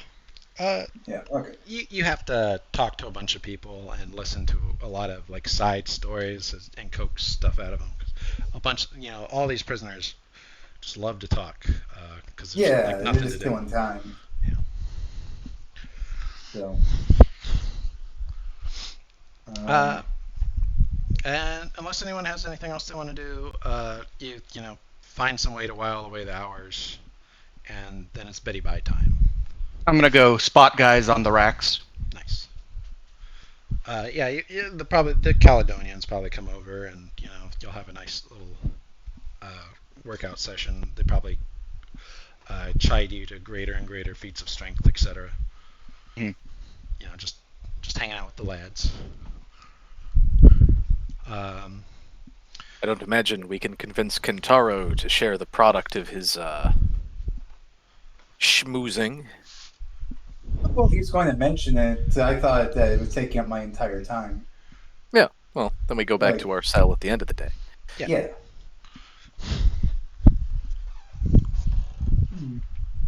yeah, you learn whatever he's willing to share. And Yeah. Well, I share that information about D level. I share the name so then everyone can remember it. Since I will not keep that full title in my head, but I have it written I'm down. oh man. Um. Uh. I would be curious to see inside of D level, but I don't want to get thrown in there. Hmm. Do you think it Did- comes before or after the little box? I think the little box is for being out of your cell. Small violations. It must be a category of prisoner that they just consider expendable.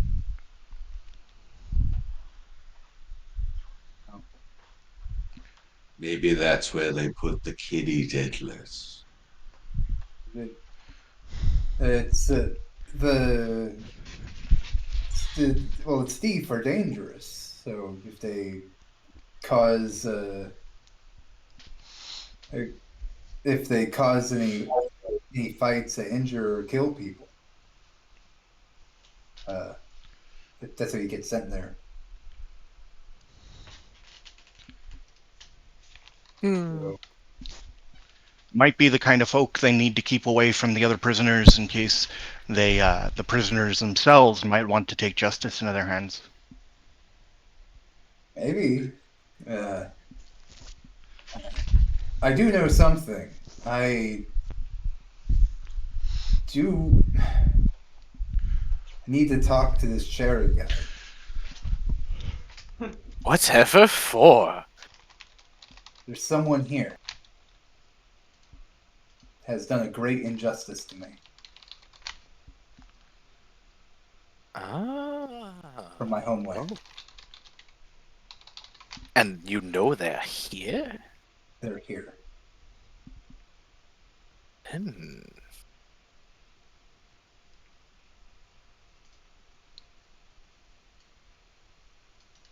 Well, There is a pirate. There is a pirate here, who is slain one of my lovers, and I am honor bound to avenge them. oh, I see. So, well, getting into D level, I imagine. Hmm. Well, I can. We have time. We have time, yes, but We've got nothing but. we'll all help each other, right? We're all in here together. For real.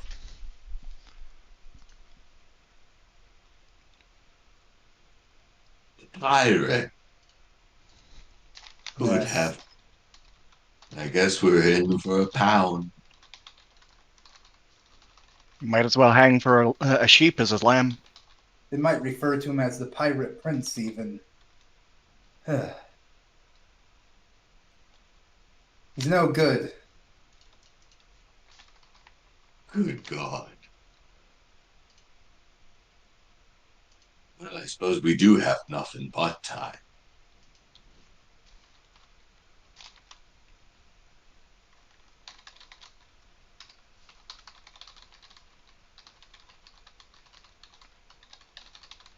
Um,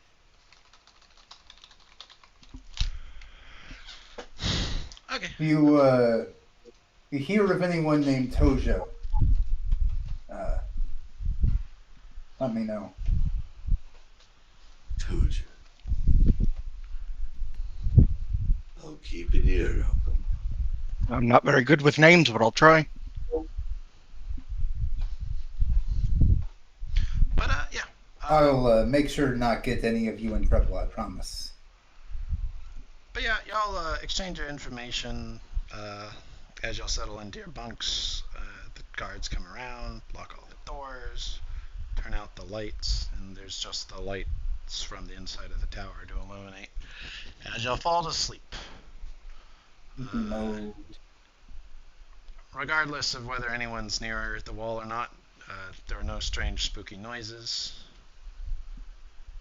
Um, uh, Peter Paulson, you Me. have a dream. Oh, Yes. You dream of your death. You're standing in a giant black pool. It's hard to tell if it's water or tar. Uh, there is a sword through your chest, and you fall into the black liquid and sink below the surface. That's all you get before you wake up.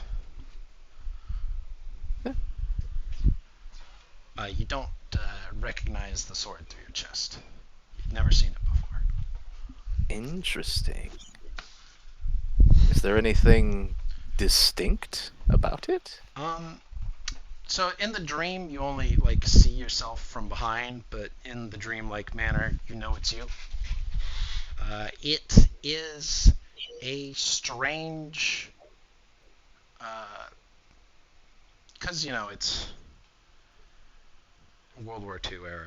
Most swords are saber or rapier-like in some form or fashion. Uh, this one was older, like almost like pre-void ship. An ancient sword.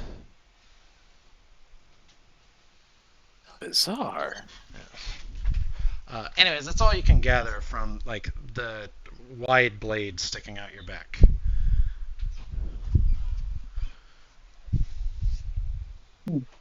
Yeah. Hmm.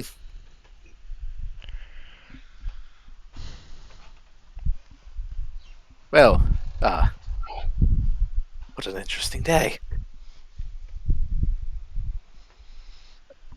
Yeah. Pool of water. Oh. Maybe tar. You have not had a headache since you've imbibed the tar. Sweet mercies. Sweet mercy. However, you wake up the next day and it's back. What a bitch. No. uh, maybe we can go to floor F again. Technically, we're supposed to roll since it's minor pain. So I guess roll a 1d10. We just haven't bothered because I don't know. No. It's back. It's back.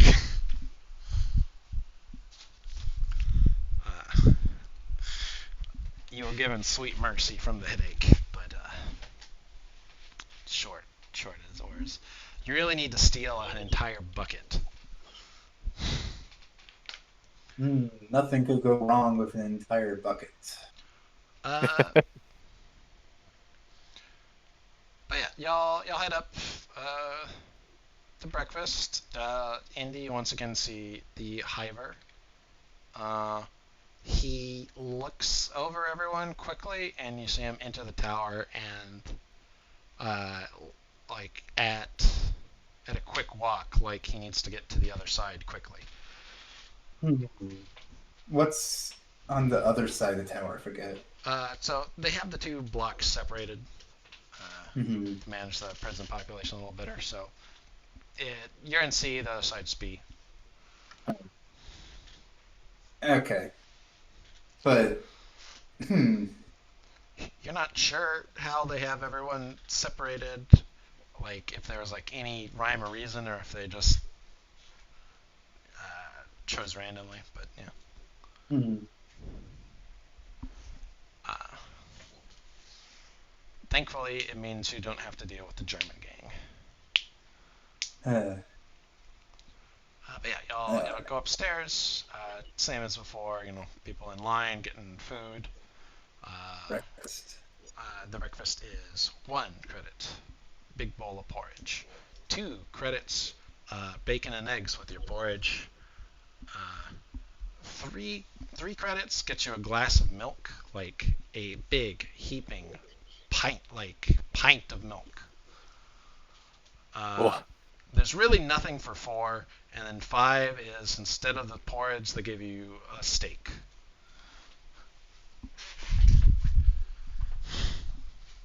I will spend another 2. Then stare longingly at the tea and coffee bar, wondering if it's worth a third. I will go with the bare minimum again. Okay. This one. The minimum as well. Yeah. You eat your breakfast, spend your free time, and then once again, the guards in white come out to, offer jobs. This time, noticeably, the researcher has not returned. There are no researcher jobs today. No Zell wife jobs. It's over. So there are once again 20 cleaning jobs, an unlimited number of mining jobs. They have 10 to move equipment around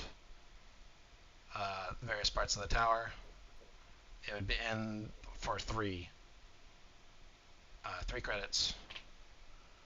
And that one they say, they advise will be just as strenuous as going into the mines. And those are all the jobs that are up for sale. Yep, up for today. Yep.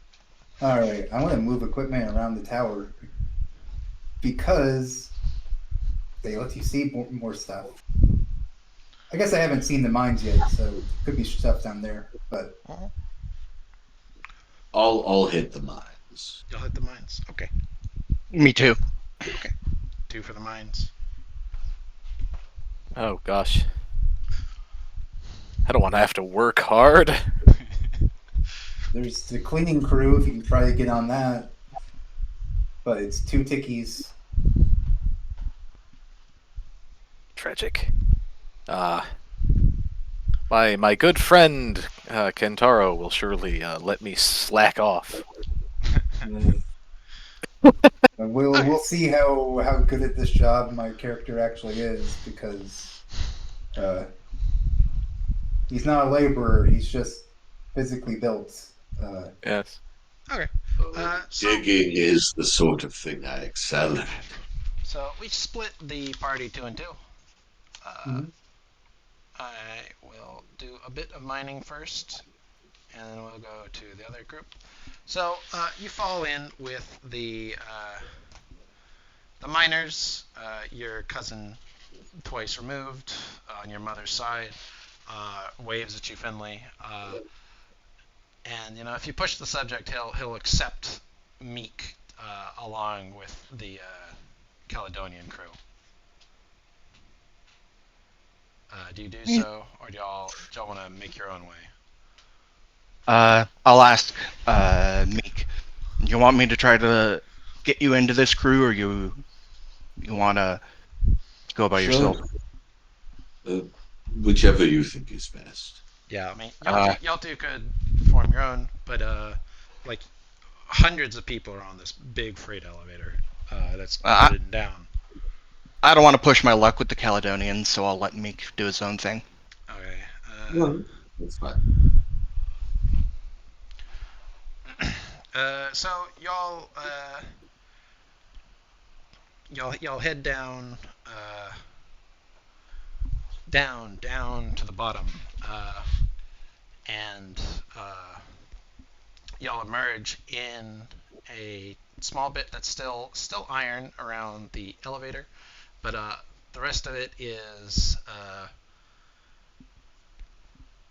stone. Uh, People are like grouping up and collecting equipment and sort of going about their way as though they know everything. One of the guards in white sees y'all, and he motions y'all to come over and speak to him. Uh, you recognize two of the guys standing near him as being men who'd been on the prison transport with you. They hadn't made any impression. They introduced themselves as Dave and Jay. Dave and Jay. Yep. They're both they both you know are of some mixed race. They introduce themselves as Rahus, born and true. Uh, and they're pretty unremarkable.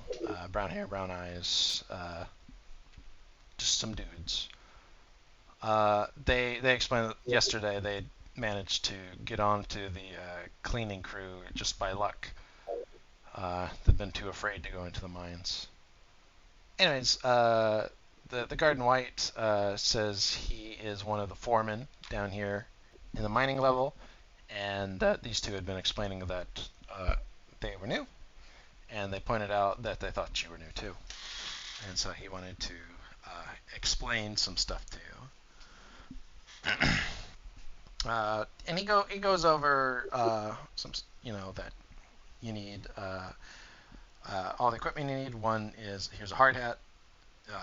Please don't bonk your head on the low ceilings, especially you, Finley. Yeah. Uh, Here is a gas mask, and it's very important you keep it on you. It is probably not going to ever come up, but if you find it hard to breathe, you should immediately put it on. If you hear someone yell out breach, immediately put it on.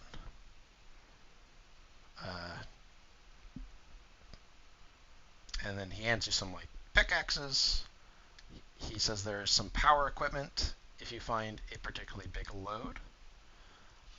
He says there are a number of things down here to mine, but the most important is there's moonstone down here.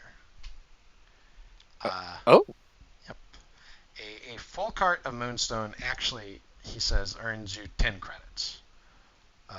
But a cart of any ore will earn you 5 credits for the cart. You'll know moonstone because it will glow faintly, like moonlight. And if you find a particularly big mother lode and you report it, you can get a few extra credits. Since they can direct the other miners to get it quicker, right? And he hands you a small map that's been, what's the word? It's been laminated. It's not a good map. It's just sort of a general idea. And there's just down here. There's a number of mine shafts.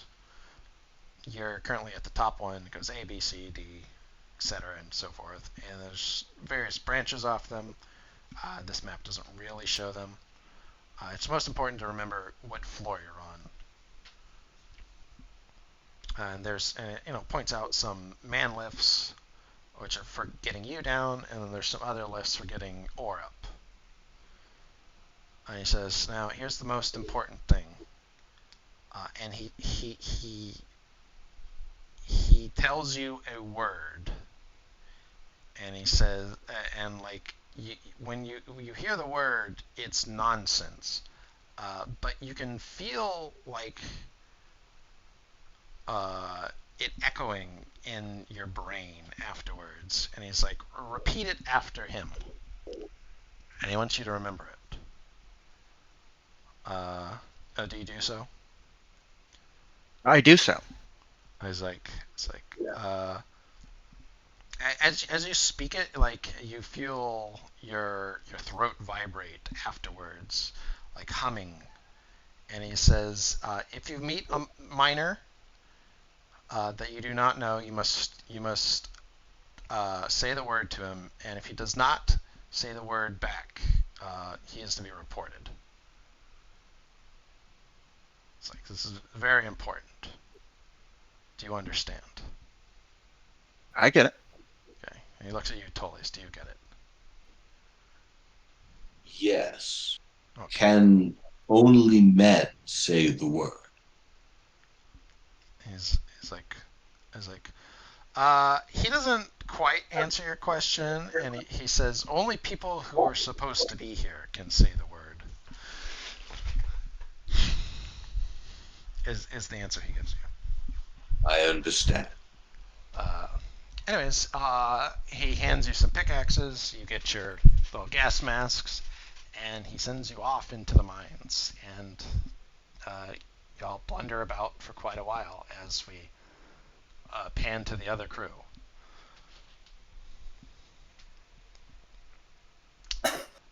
Hello, I am the other crew. Yeah, you're the other crew.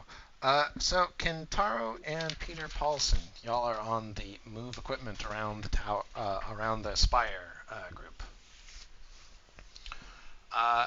And so they get all of you together, and then they load you into the elevator. There are several guards in power armor, not the ones in white, and they undo the top. Whatchamacallit, the little top lock, and they take the elevator to the top of the tower. And there, still where it is from when it was unloaded on the very first day, is all the equipment and stuff from the Barnaby's Quality. And it's just still there, and the guards motion at the pile of boxes and various oblong steel tubes and such, and motion at the elevator, get to work. All right. Yeah. Let's get started. And What room is this again? y'all are at the top of the Panopticon. Whoa. Is there a good view from here? Yeah, it's a great view. You can see this whole block from here. Moving boxes. Yeah, and there's no check you need to make. There's 10 of you. It takes an hour to move almost all the stuff onto the elevator, and then they have y'all guys go in with the guards, and it's all very, very cramped now as they relock the lever and they take it down. And so the first level y'all go to is actually D/E. And you open the door, and there's like a little hallway, and one way is to D, and the other way is to E. And the guards speak to themselves in a language you do not know. It's very crackly. And one of them says, "You are to go to E. Yes, take boxes to E." And he points at a number of them. There's about 10 crates Some of them are small enough to carry by 2 people. The bigger ones, y'all had needed like carts and stuff to get them. Y'all didn't bring the carts. The guard, and if you bring it up, the guard who actually spoke English says, "Carts will be in room." Yes. All right. Lift with your legs, off your back. Um. Yeah, and as you move the boxes around, do you like try to read any labels? Do you open Yeah. any of them?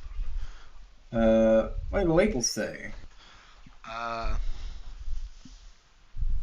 yeah. So on a couple of them, you can clearly read some markings that are you intuit places in Albion. One of them's like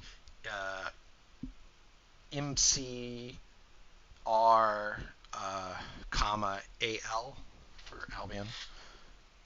You're not sure where exactly that is, but it's definitely a place in Albion. Assumably these are sealed boxes, right? It's not Yeah, like I can just. they're big crates, like. Yeah. Okay. Most of them are wooden. A few of them are metal and locked. Are they like lighter than what they should be? Heavier? Oh, they're all really heavy. These things are packed. Ah. Interesting. Yep. And so it takes y'all less time to move these around. It's a little more of a pain because you have to go get the carts. They weren't just waiting there up on top for you. And as you enter into E, you see that it has a lot of long tables with low lights over the tables. There's a number of tools around, hammers, screwdrivers, little wedgy pry things. I think we found the manufactory. Yeah, and you definitely see what is totally a lathe at the back, and a few like stamping machines, and some hydraulic hammers. That's why there were no jobs since the parts to finish it. Presumably these are things to work on here. Yep. And so you all loaded up. They have like an area for you to dump all the crap, and the guards motion for y'all to follow them, but they don't watch you as they tromp off towards the elevator. Do you want to do anything furtive, or are you just gonna follow? That's a good question. That is a really good fucking question.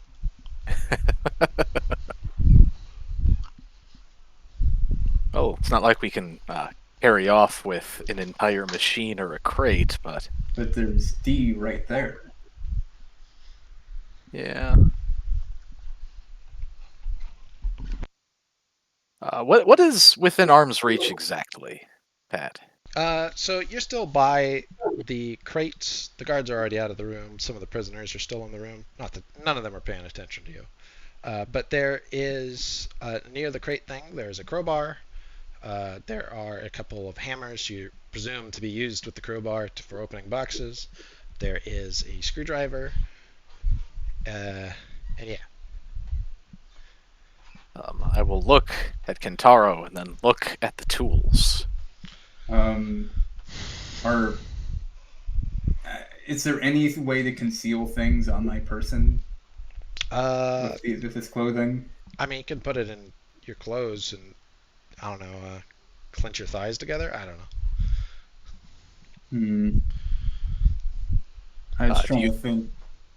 Do you have any association with stealth? Yeah, like Question? if you have yes. stealth, like you can do it. Right? Yeah. Okay. Yeah, I do have stealth. Yeah. I'm just trying to think what would be reasonable to grab. The crowbar, I think, is too big. Yeah, I would give it like a penalty or something. Yeah. Um, you said hammer, Hammer. screwdriver. Things for opening boxes. Yeah. The hammer and screwdriver. I Okay. think try to get. Sure, sure. Roll your stealth check. All right. Do. Stealth.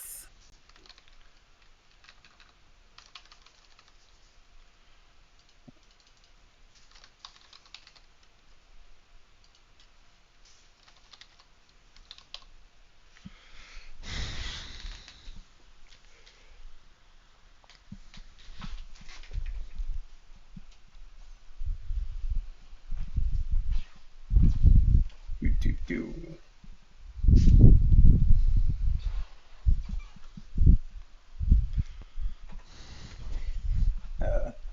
Roll. Okay. Here's for when you get on the elevator. Holy shit. Well, Oh, it's over. Um, one of the guards stops you, uh, reaches into your jacket pocket, or not jacket pocket. He reaches into your jacket where you have like a hammer and screwdriver under your arm. He takes it and just tosses them out of the elevator. Do not do that again. Okay. I mean, Jesus, can't. Sometimes the demiurge interferes, right? Jesus. Yeah. Hmm.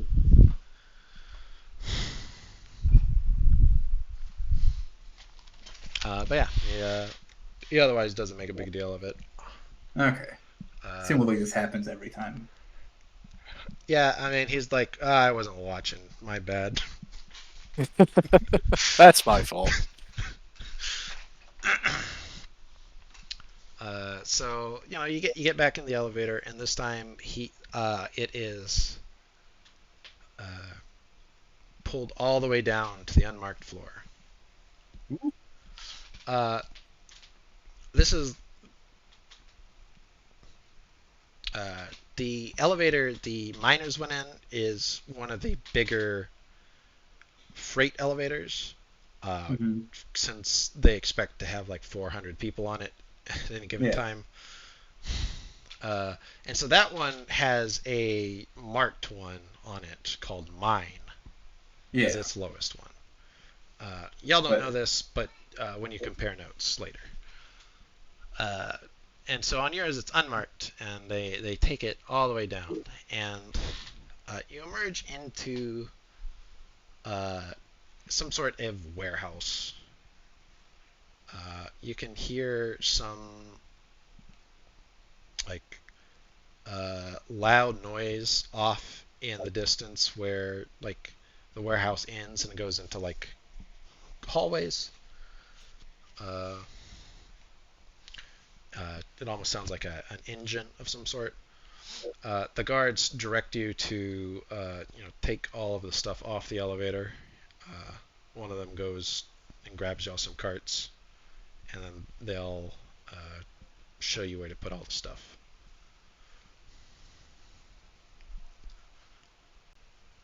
All right. So just Yeah. engine stuff for. Well, yeah, I'm just trying to say you can hear some industrial sounds. The area you're in immediately is a warehouse storage zone. So just move stuff onto elevator. Well, off of elevator, onto carts, Oh.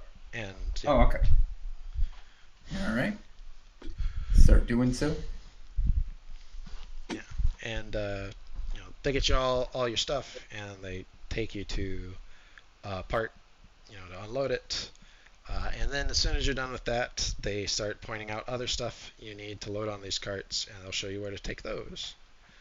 And the weird thing about it is that you're not sure why they made you do it, because what it seemed to be is they had you take things from a bunch of piles that are all neatly organized. Like you can't exactly read all of the things because it's all just shorthand, but all the stuff in one location would be labeled the same.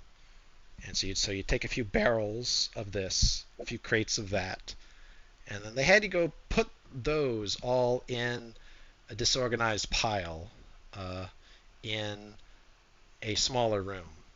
Uh, Hmm. and then they had you tie it all down with straps. Could you make me a perception check? Both of us? Yeah. Yeah, Okay. y'all are both working in this zone.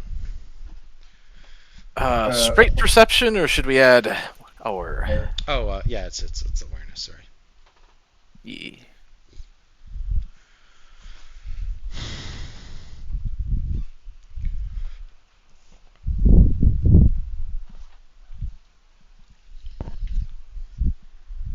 Hooray.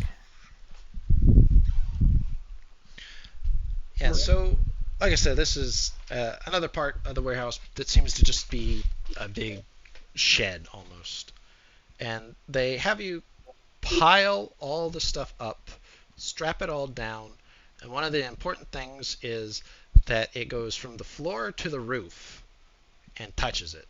And they have you pack stuff in so it's wedged against the roof. And you got a 3 and you got a 3. Yeah. Um, as uh, as you do this, at one point you notice in the corner, unlabeled, is a panel with 2 buttons, one on top and one on bottom. Huh. Hmm. There's a Just- little key thing next to it, like you've seen in other places, like the guards have. Hmm. Mhm. Assumably, there's no key in it. So, Uh, all right. and so, yeah, even if you touch the little buttons, nothing happens. Hmm. Hmm. Does Funny. it look like uh uh does it look like the floor moves, I guess? The floor does not look like it moves. Hmm.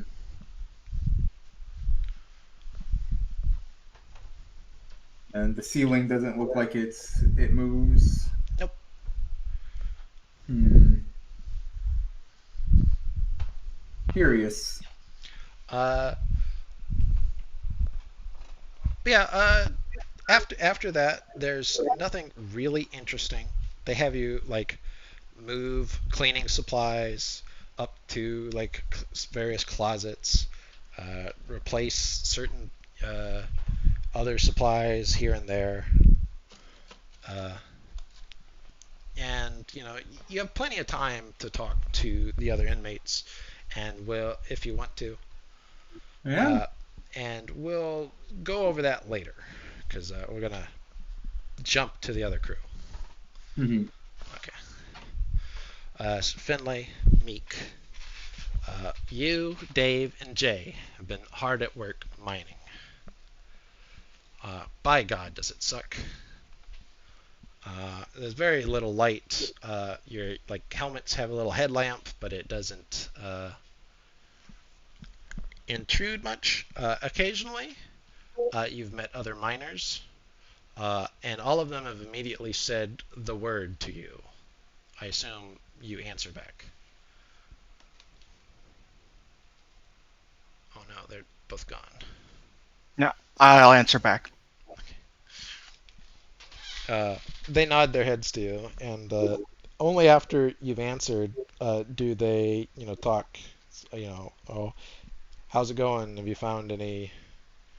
any found any stone? They don't say moonstone; they just say stone. Some, but not much.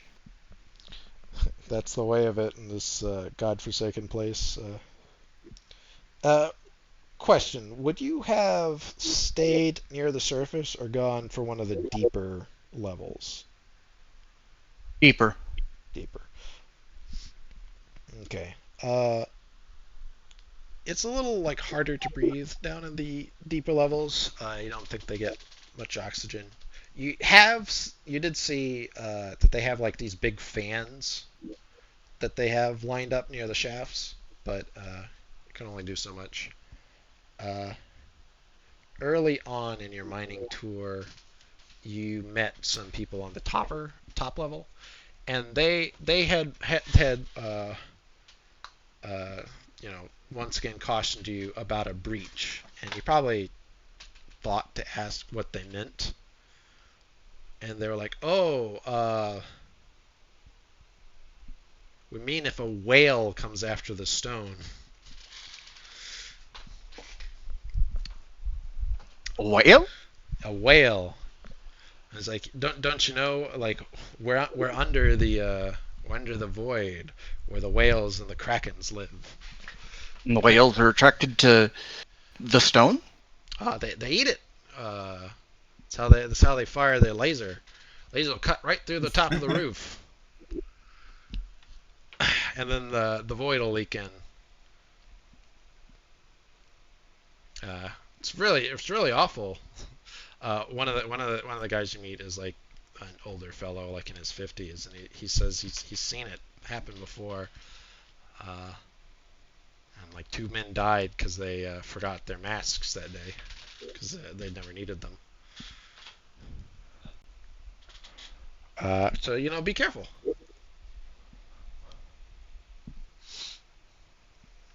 Uh, I'll make sure to keep an eye out for any whales, I guess. yeah. Well, he says that's the fun thing. Uh, you you won't see them coming. They'll just drill right through the rock above you. The bastards. Uh, but yeah, everyone spits right after talking about the whales. Uh, you're told it's a superstition that talking about the whales brings them in. So, and the only way to get rid of them is to spit right afterwards. It's something to Uh, file away because if you don't do it, the other miners might I be think very you're angry with you. weird. Yeah, it's a it's sort of like firefighters and saying the word quiet. Oh, quiet mm. night, isn't it? They'll kill you. That's right. But yeah, so you haven't found too much. You went to one of the deeper levels, since a lot of those are less mined out. Uh, but it's just really hard to find anything down here, and no one's really interested in helping anyone else. So Uh, you, I uh, I was gonna say you how would much definitely be okay with it. moonstone did I get back from going to the deeper levels? Yeah, good question.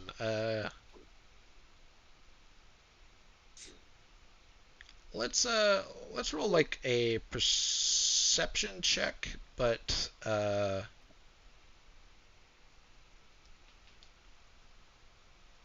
not perception. Let's do a perception check followed by like a strength check. So perception. Well, oh, sorry, wrong. Yeah, it's fine. I can still read it. Yeah, that's neither. Yeah. And then a strength check. Do I add my 1 point from being a Yeah. dock laborer? Definitely. Okay.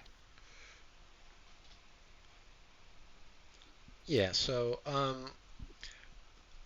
you found like very little, like minuscule amounts. You did, however, pull out a good chunk of like copper ore that you found, and as luck would have it, there was a little moonstone next to it, just a small crystal. But hey, Okay. And honestly, the moonstone's much easier to look at than like the harsh incandescent lights of your uh, little lamps you have. Is it fluorescent or? Yeah, it kind of just glows on its own. Okay. It's probably also lightly radioactive, but just don't eat it probably, and don't sleep next to it. Good times. Back when they used to paint sites with radium. Exactly. But yeah, so you're on this deeper level, and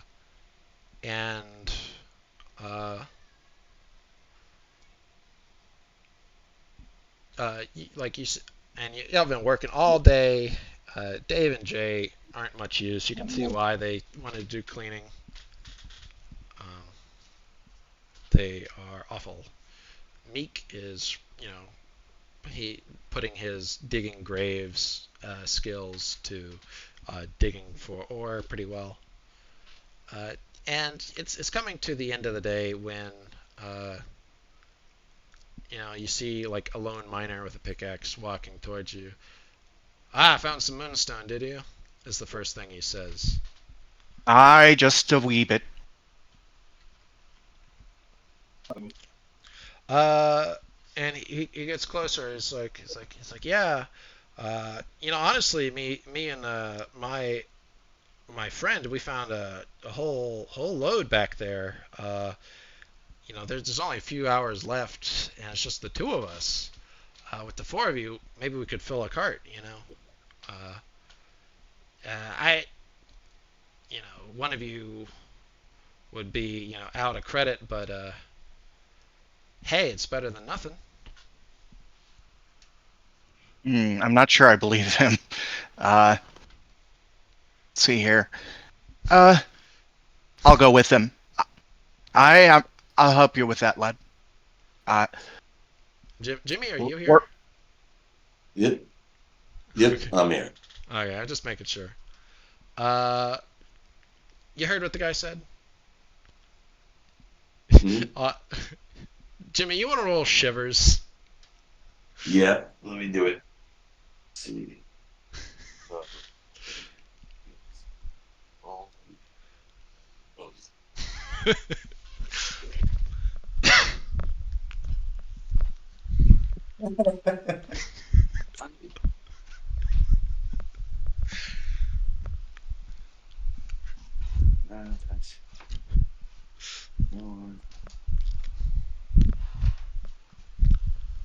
There we go. Oh, 2. 2. Scroll up.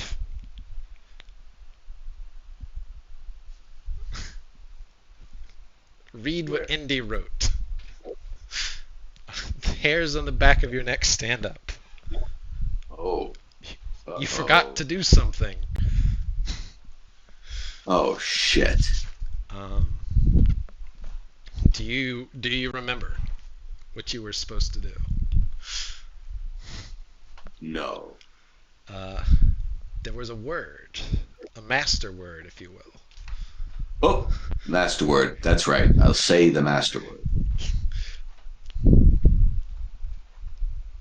You see the man who was leading Finlay away, literally like stop mid step, and he like turns to you slowly. What was that? I didn't catch it. I will say it again. He takes a step backwards from you. Honestly, I think actually me and my friend we can take care of it. I'll swing at him. Look out for something violent. Okay. Y'all do have pickaxes. So I I'm will holding a have- pickaxe. Yes. Finley has already announced the violence. Yep. Yeah. I'm swinging the pickaxe. Yeah. Roll it. Let me see here. I've got 7 if I'm not berserking. Yeah. I don't want That's to my roll soul. anything for him, so we'll just assume he rolled a void and got 2.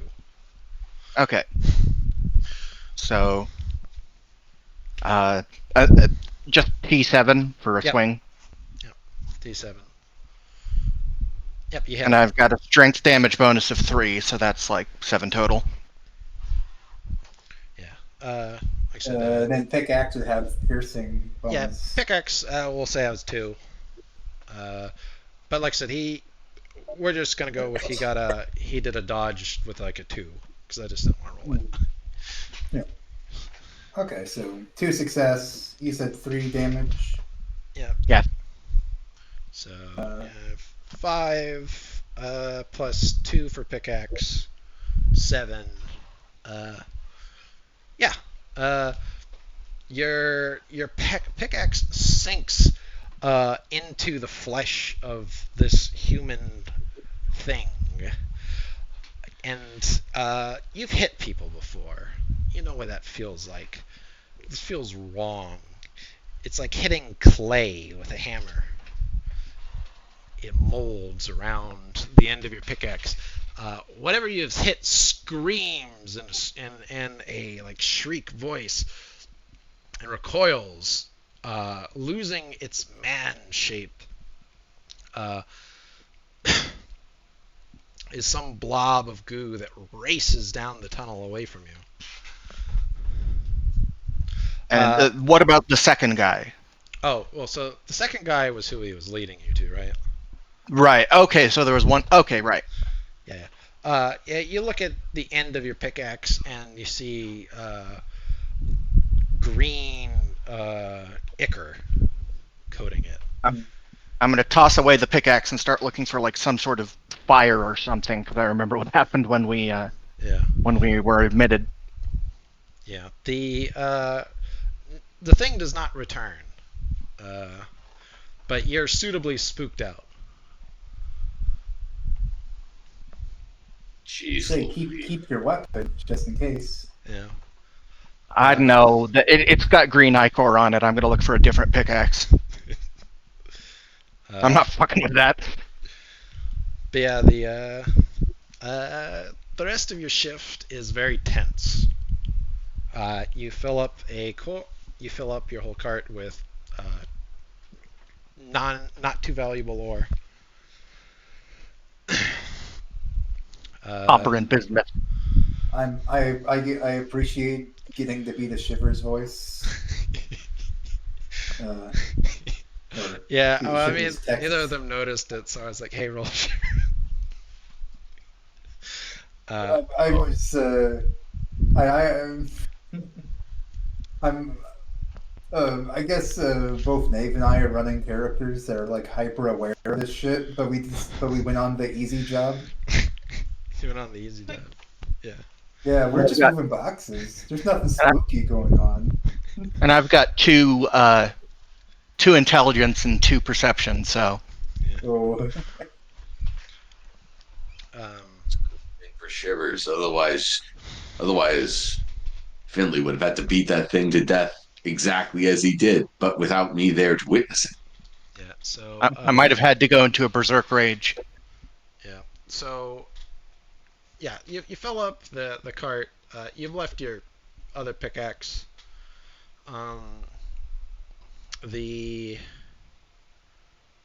I assume you report what happened.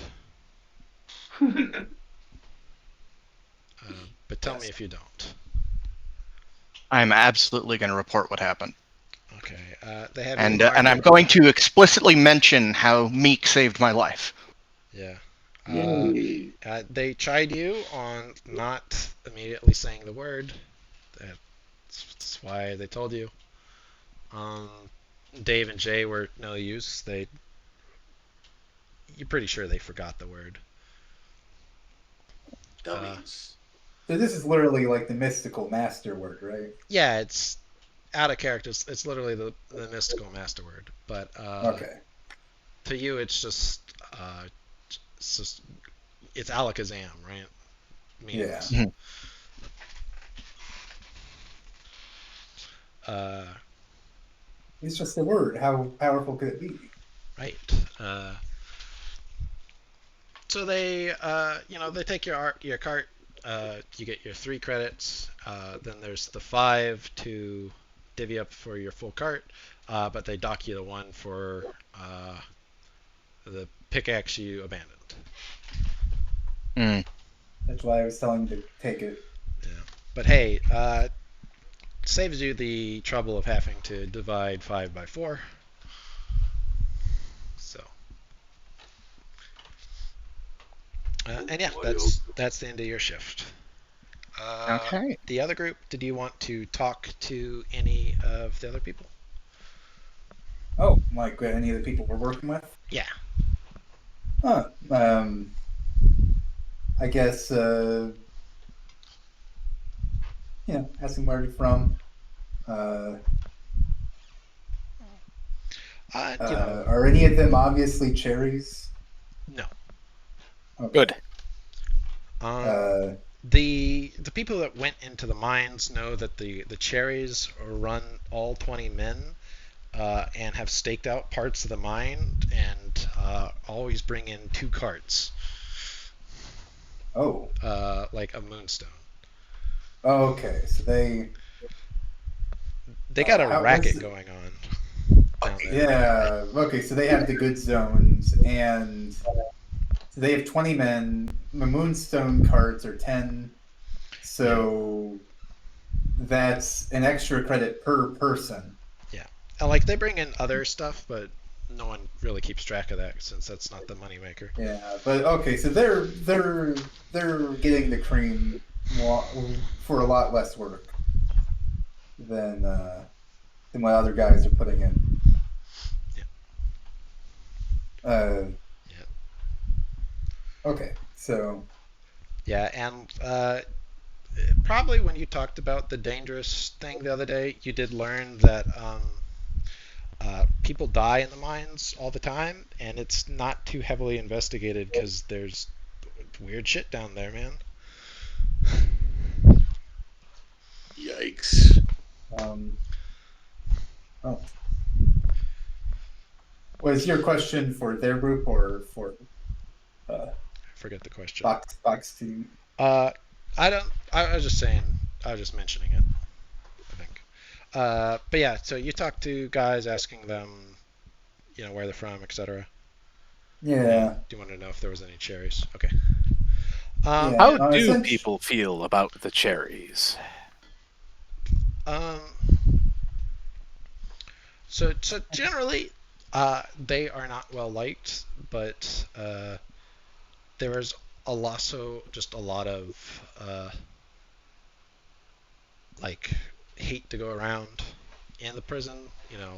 Various like there's actually are probably some French and other people who they hate the cherries, but they also blame the other people for not winning the war.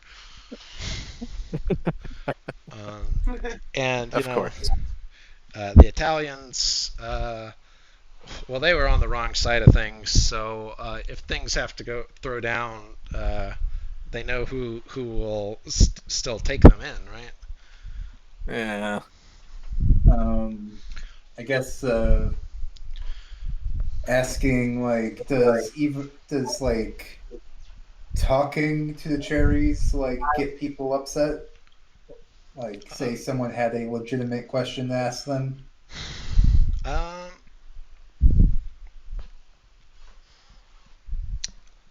Definitely, like not just talking to them, but like if you were part of a big group, people would immediately be worried because they're already the strongest group.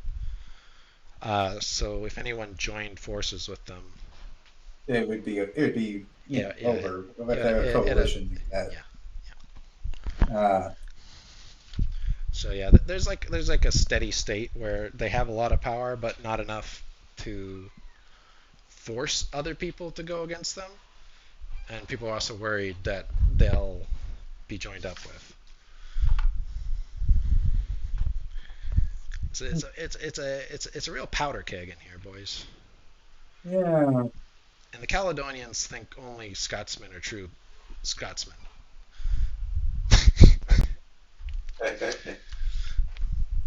Typically, only probably a certain kind of Scotsman. Yeah. So interesting. All right.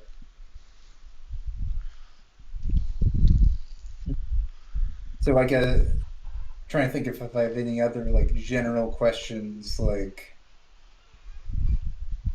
does anyone ever go into D block for like any of these sort of jobs for Um, like delivery stuff or? you ask about a bit, and one of the guys does remember uh, having to do something in D block before uh, when he was part of one of the cleaning crews, uh, but he thinks it's pretty rare.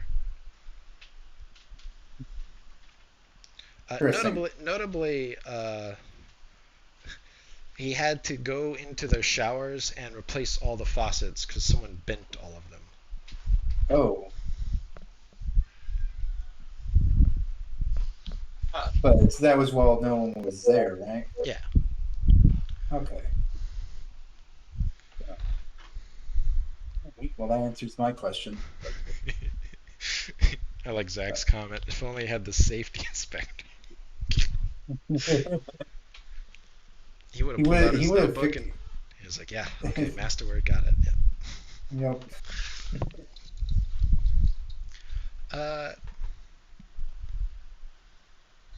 but yeah. Anything else you want to know about the various workings from them while you have them?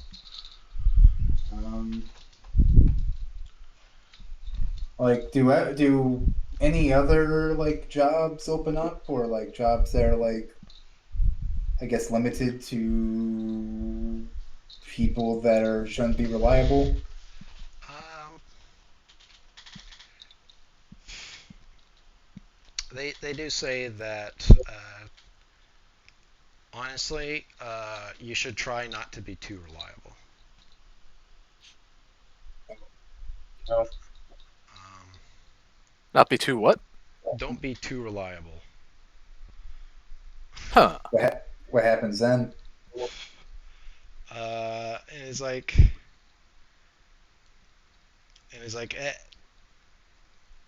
he's like, it's like, except for the ones on the in the hangar, the receiving area, the waiting room, as it were. Have you ever seen a guard in white with a weapon?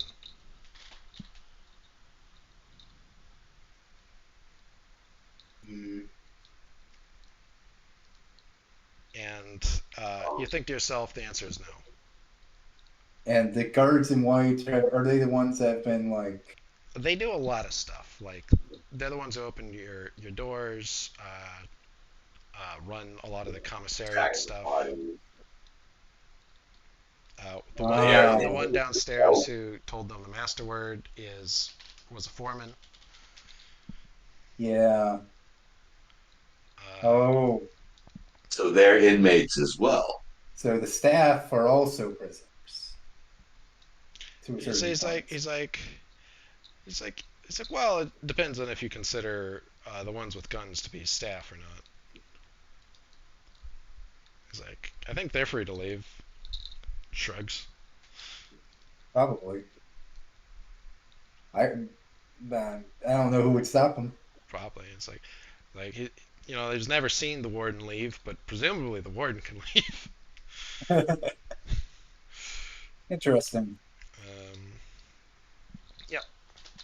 Assumably uh the the staff positions are rewarded bigger. I guess I would assume. He has no idea. He's never seen them eat at the normal line or spend a single credit.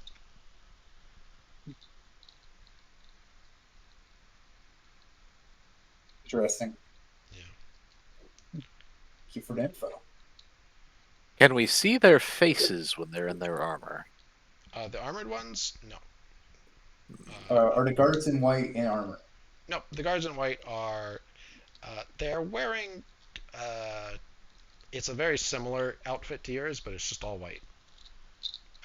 Your outfit, by the way, let me pull up Cool Hand Luke.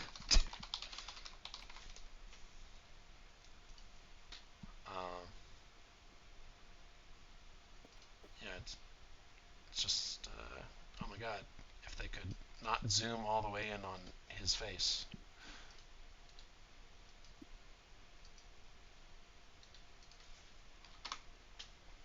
Yeah, it's just, like a jean shirt and some pants. Yeah. And theirs is just all white.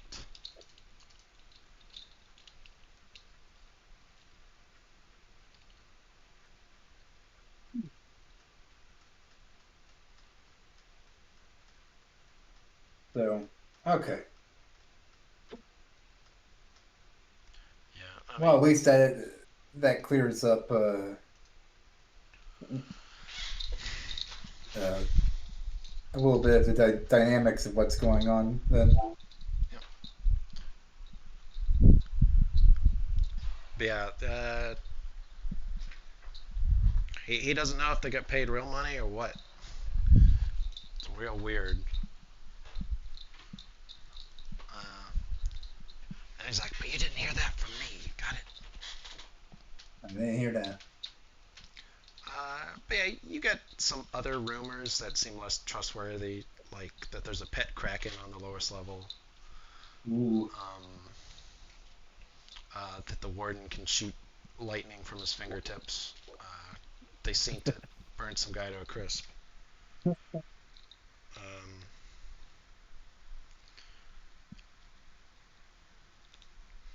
That the weird spooky stuff in the mine are ghosts of the people that built it, etc.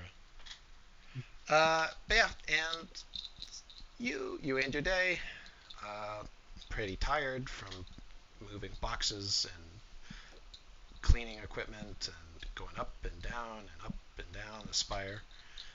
Yep. And you get off work. You're handed your 3 credits. The people went into the mine are handed 4 credits. And Except me, I get 3. well, no. That's what I was saying is that y'all were you were docked. You were docked the 1, but you got 5 for the full cart, and there's 4 amongst you. You could just. Okay. I mean, the other guys aren't gonna argue. You fought the monster with a pickaxe, right? Yeah. And so you'll all convene at dinner, I assume. Yeah. I'm Yeah. going to get the 2 credit dinner instead of just 1 credit since move box. Box. I'll get the big boy dinner. Okay. You receive a steak, a Whoa. baked potato, sour cream, Subtract cheese. 5 credits. It comes with a complimentary glass of beer. You know you can buy beer for 1 credit per, I don't know, pint from the commissariat. Glorious. Oh. Question. For the 2 credit meal, do they have Asian substitution for that as well? I'm not sure what the Asian substitution would be. You just mentioned rice last session, but Yeah, my character's not going to be picky. He's just going to take the food. yeah. I mean, I think it would just be like more. They'd be like, yeah, for 2 we give more rice. I don't know what you want, man. Rice. Yeah, the bread will be good. It's like an entire loaf of bread. It's 1 entire loaf. Yeah.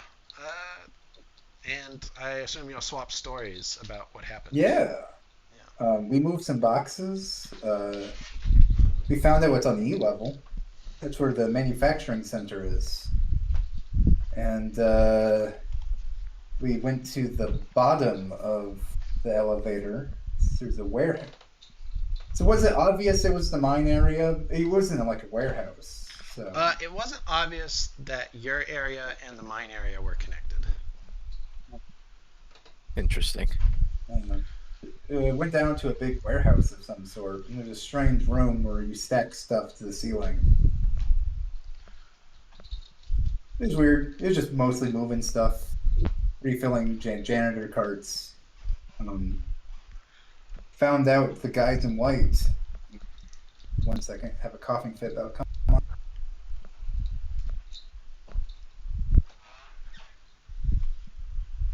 Okay. I'm back.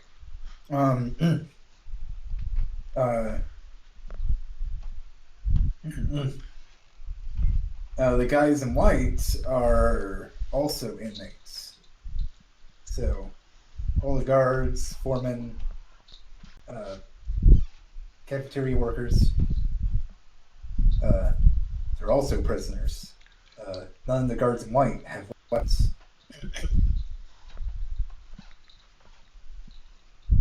Just something to keep in mind. How's your guys' shift? Mighty strange. I should have followed the rules. Oh, Doppelgangers. What rules are there about that?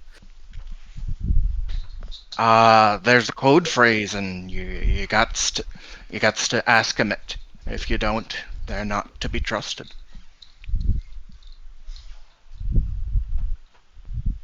and did that come up then? Unfortunately, it did. Oh, what happened? Finley struck it down. I don't think I killed it though. Sort of beastie. Felt like it Disguised was as that. felt like it was made of clay, like striking a wet ground.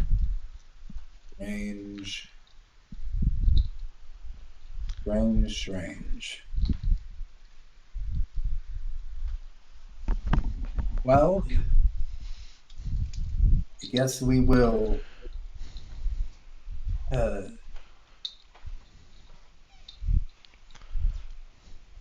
Oh, I learned how the cherries make their money. Scheming bastards. They you have all 20 of their men sign up for mining every day, and they have zones staked out, and they get 2 carts of moonstone every day. So that just leaves them a flush of cash. So I was thinking about trying to just bribe them for information, but I don't think that any paltry amount of money that I have being here for 2 or 3 days is going to work.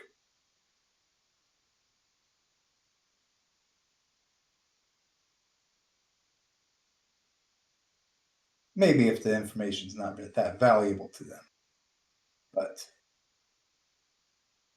still holding out.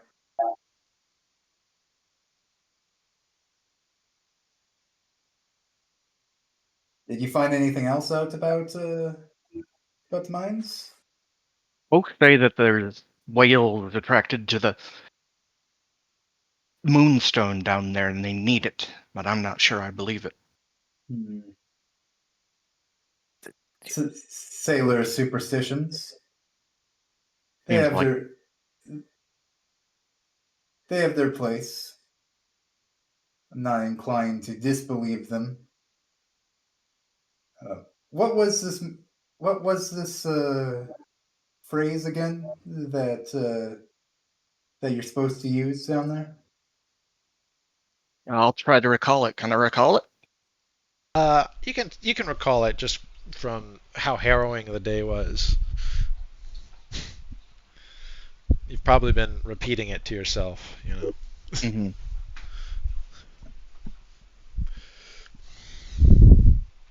So, I yeah. assume it's not an actual word that. It's not a word in any language that you know, at least. Okay. I will file it away.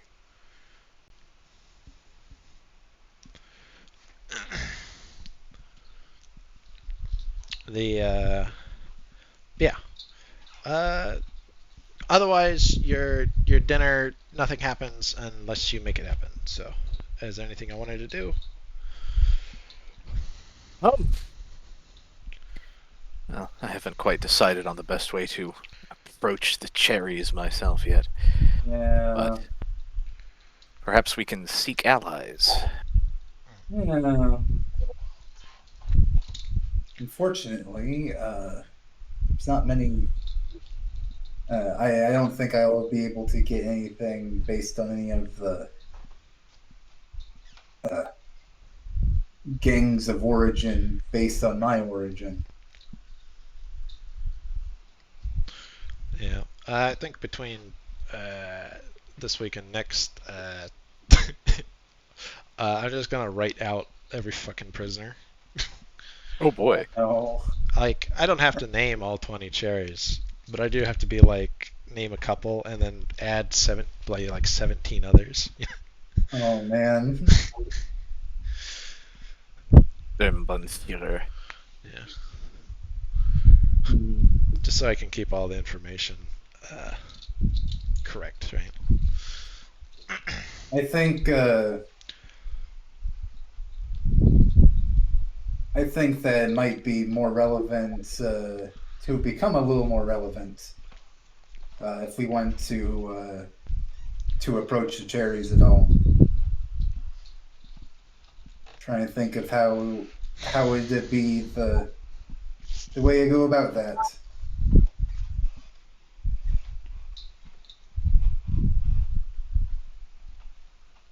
Personally, I'm inclined to piss in their sauerkraut, but I don't think that's a good way to start the conversation. I not with the penalty for violence being what it is. There's always fisticuffs on the weekend. If I'll you really rapidly wanted to have to figure out what day of the week it is. let. Let's say that tomorrow's Saturday. Oh, Oh In boy. game. oh man.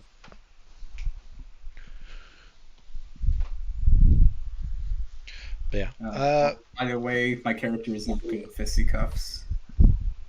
He's bad at He it. has unarmed wrestling, but like he's he's sword man. Sword man. Yeah, if that's it, y'all retire and go to Mhm. bed, and it will be the dawn of the fourth day, and that's probably where we'll call it. And except for one thing, which I have a question.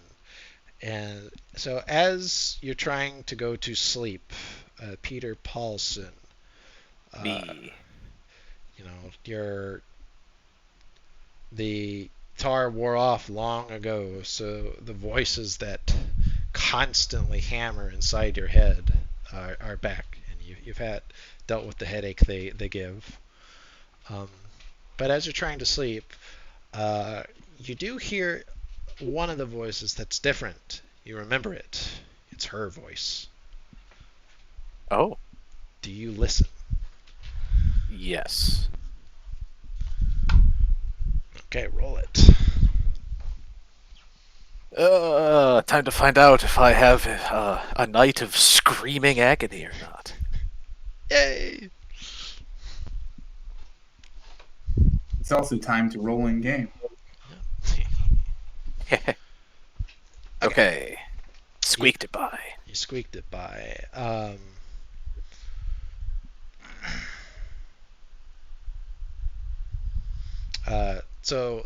You hear her voice, and it's like her lips are at your ear. And I'm going to type the information to you. That's the last part of the session. I just need to know if you were going to listen or not. Okay. Let us do arcs, and then it'll be over. Okay? Sound good? Sounds Yeah. good.